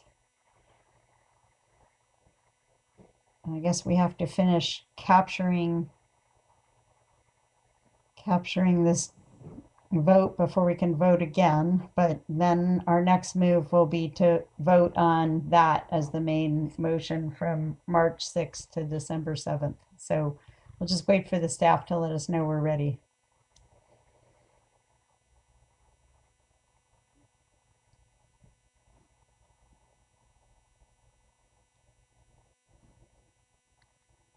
Easier just to see if there's an objection to the next motion, the 6th to December 7th. Is the staff okay with us doing that, or you okay with us? I think opening closing dates, we have to actually do a roll vote. I think we're supposed to. I think David told us that last year in a couple things. The terms of reference probably say that, huh? Okay.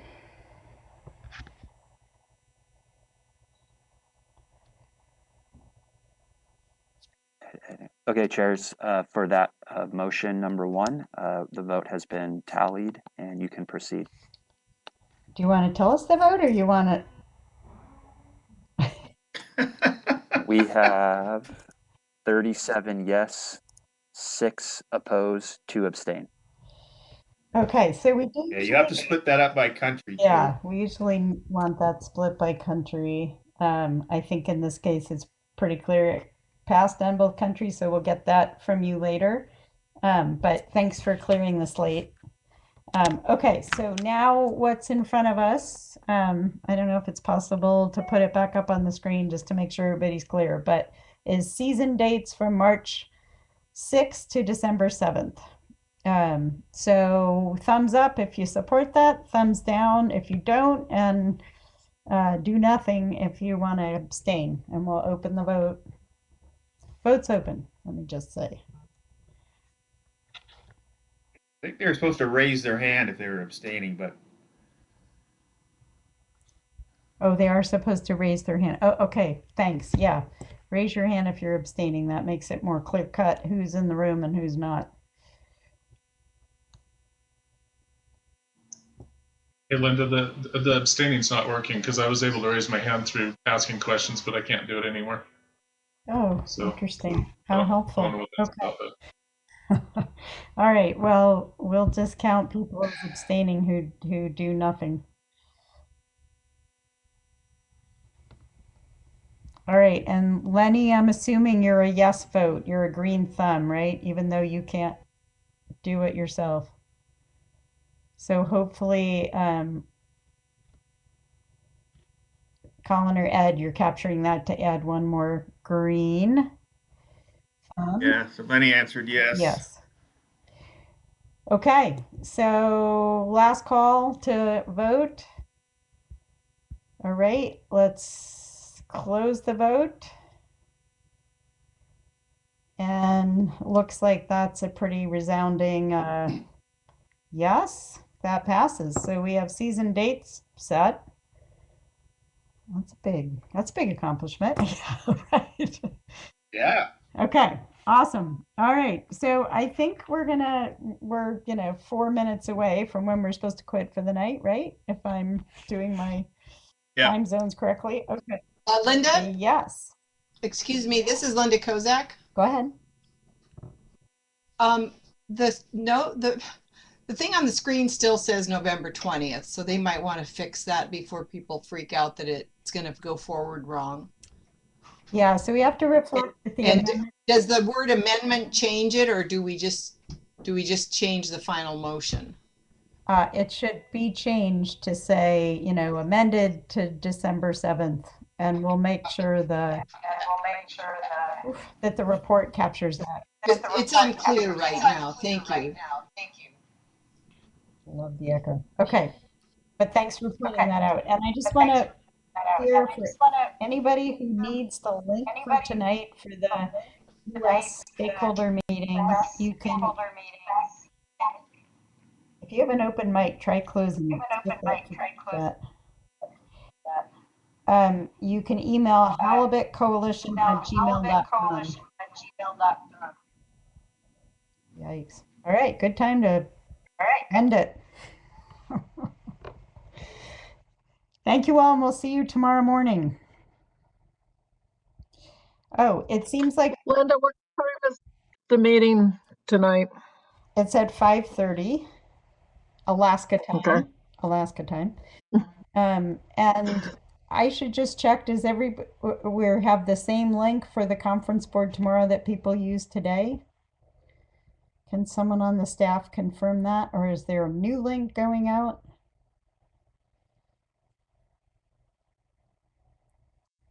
Thanks for the question, chairs. It is going to be the same link every day for all members. Okay, great. Thanks so much. All right, so we are scheduled to start tomorrow at 9 BC Lower 48 time and 8 Alaska time. So we will see you all then. Thank you and have a good night.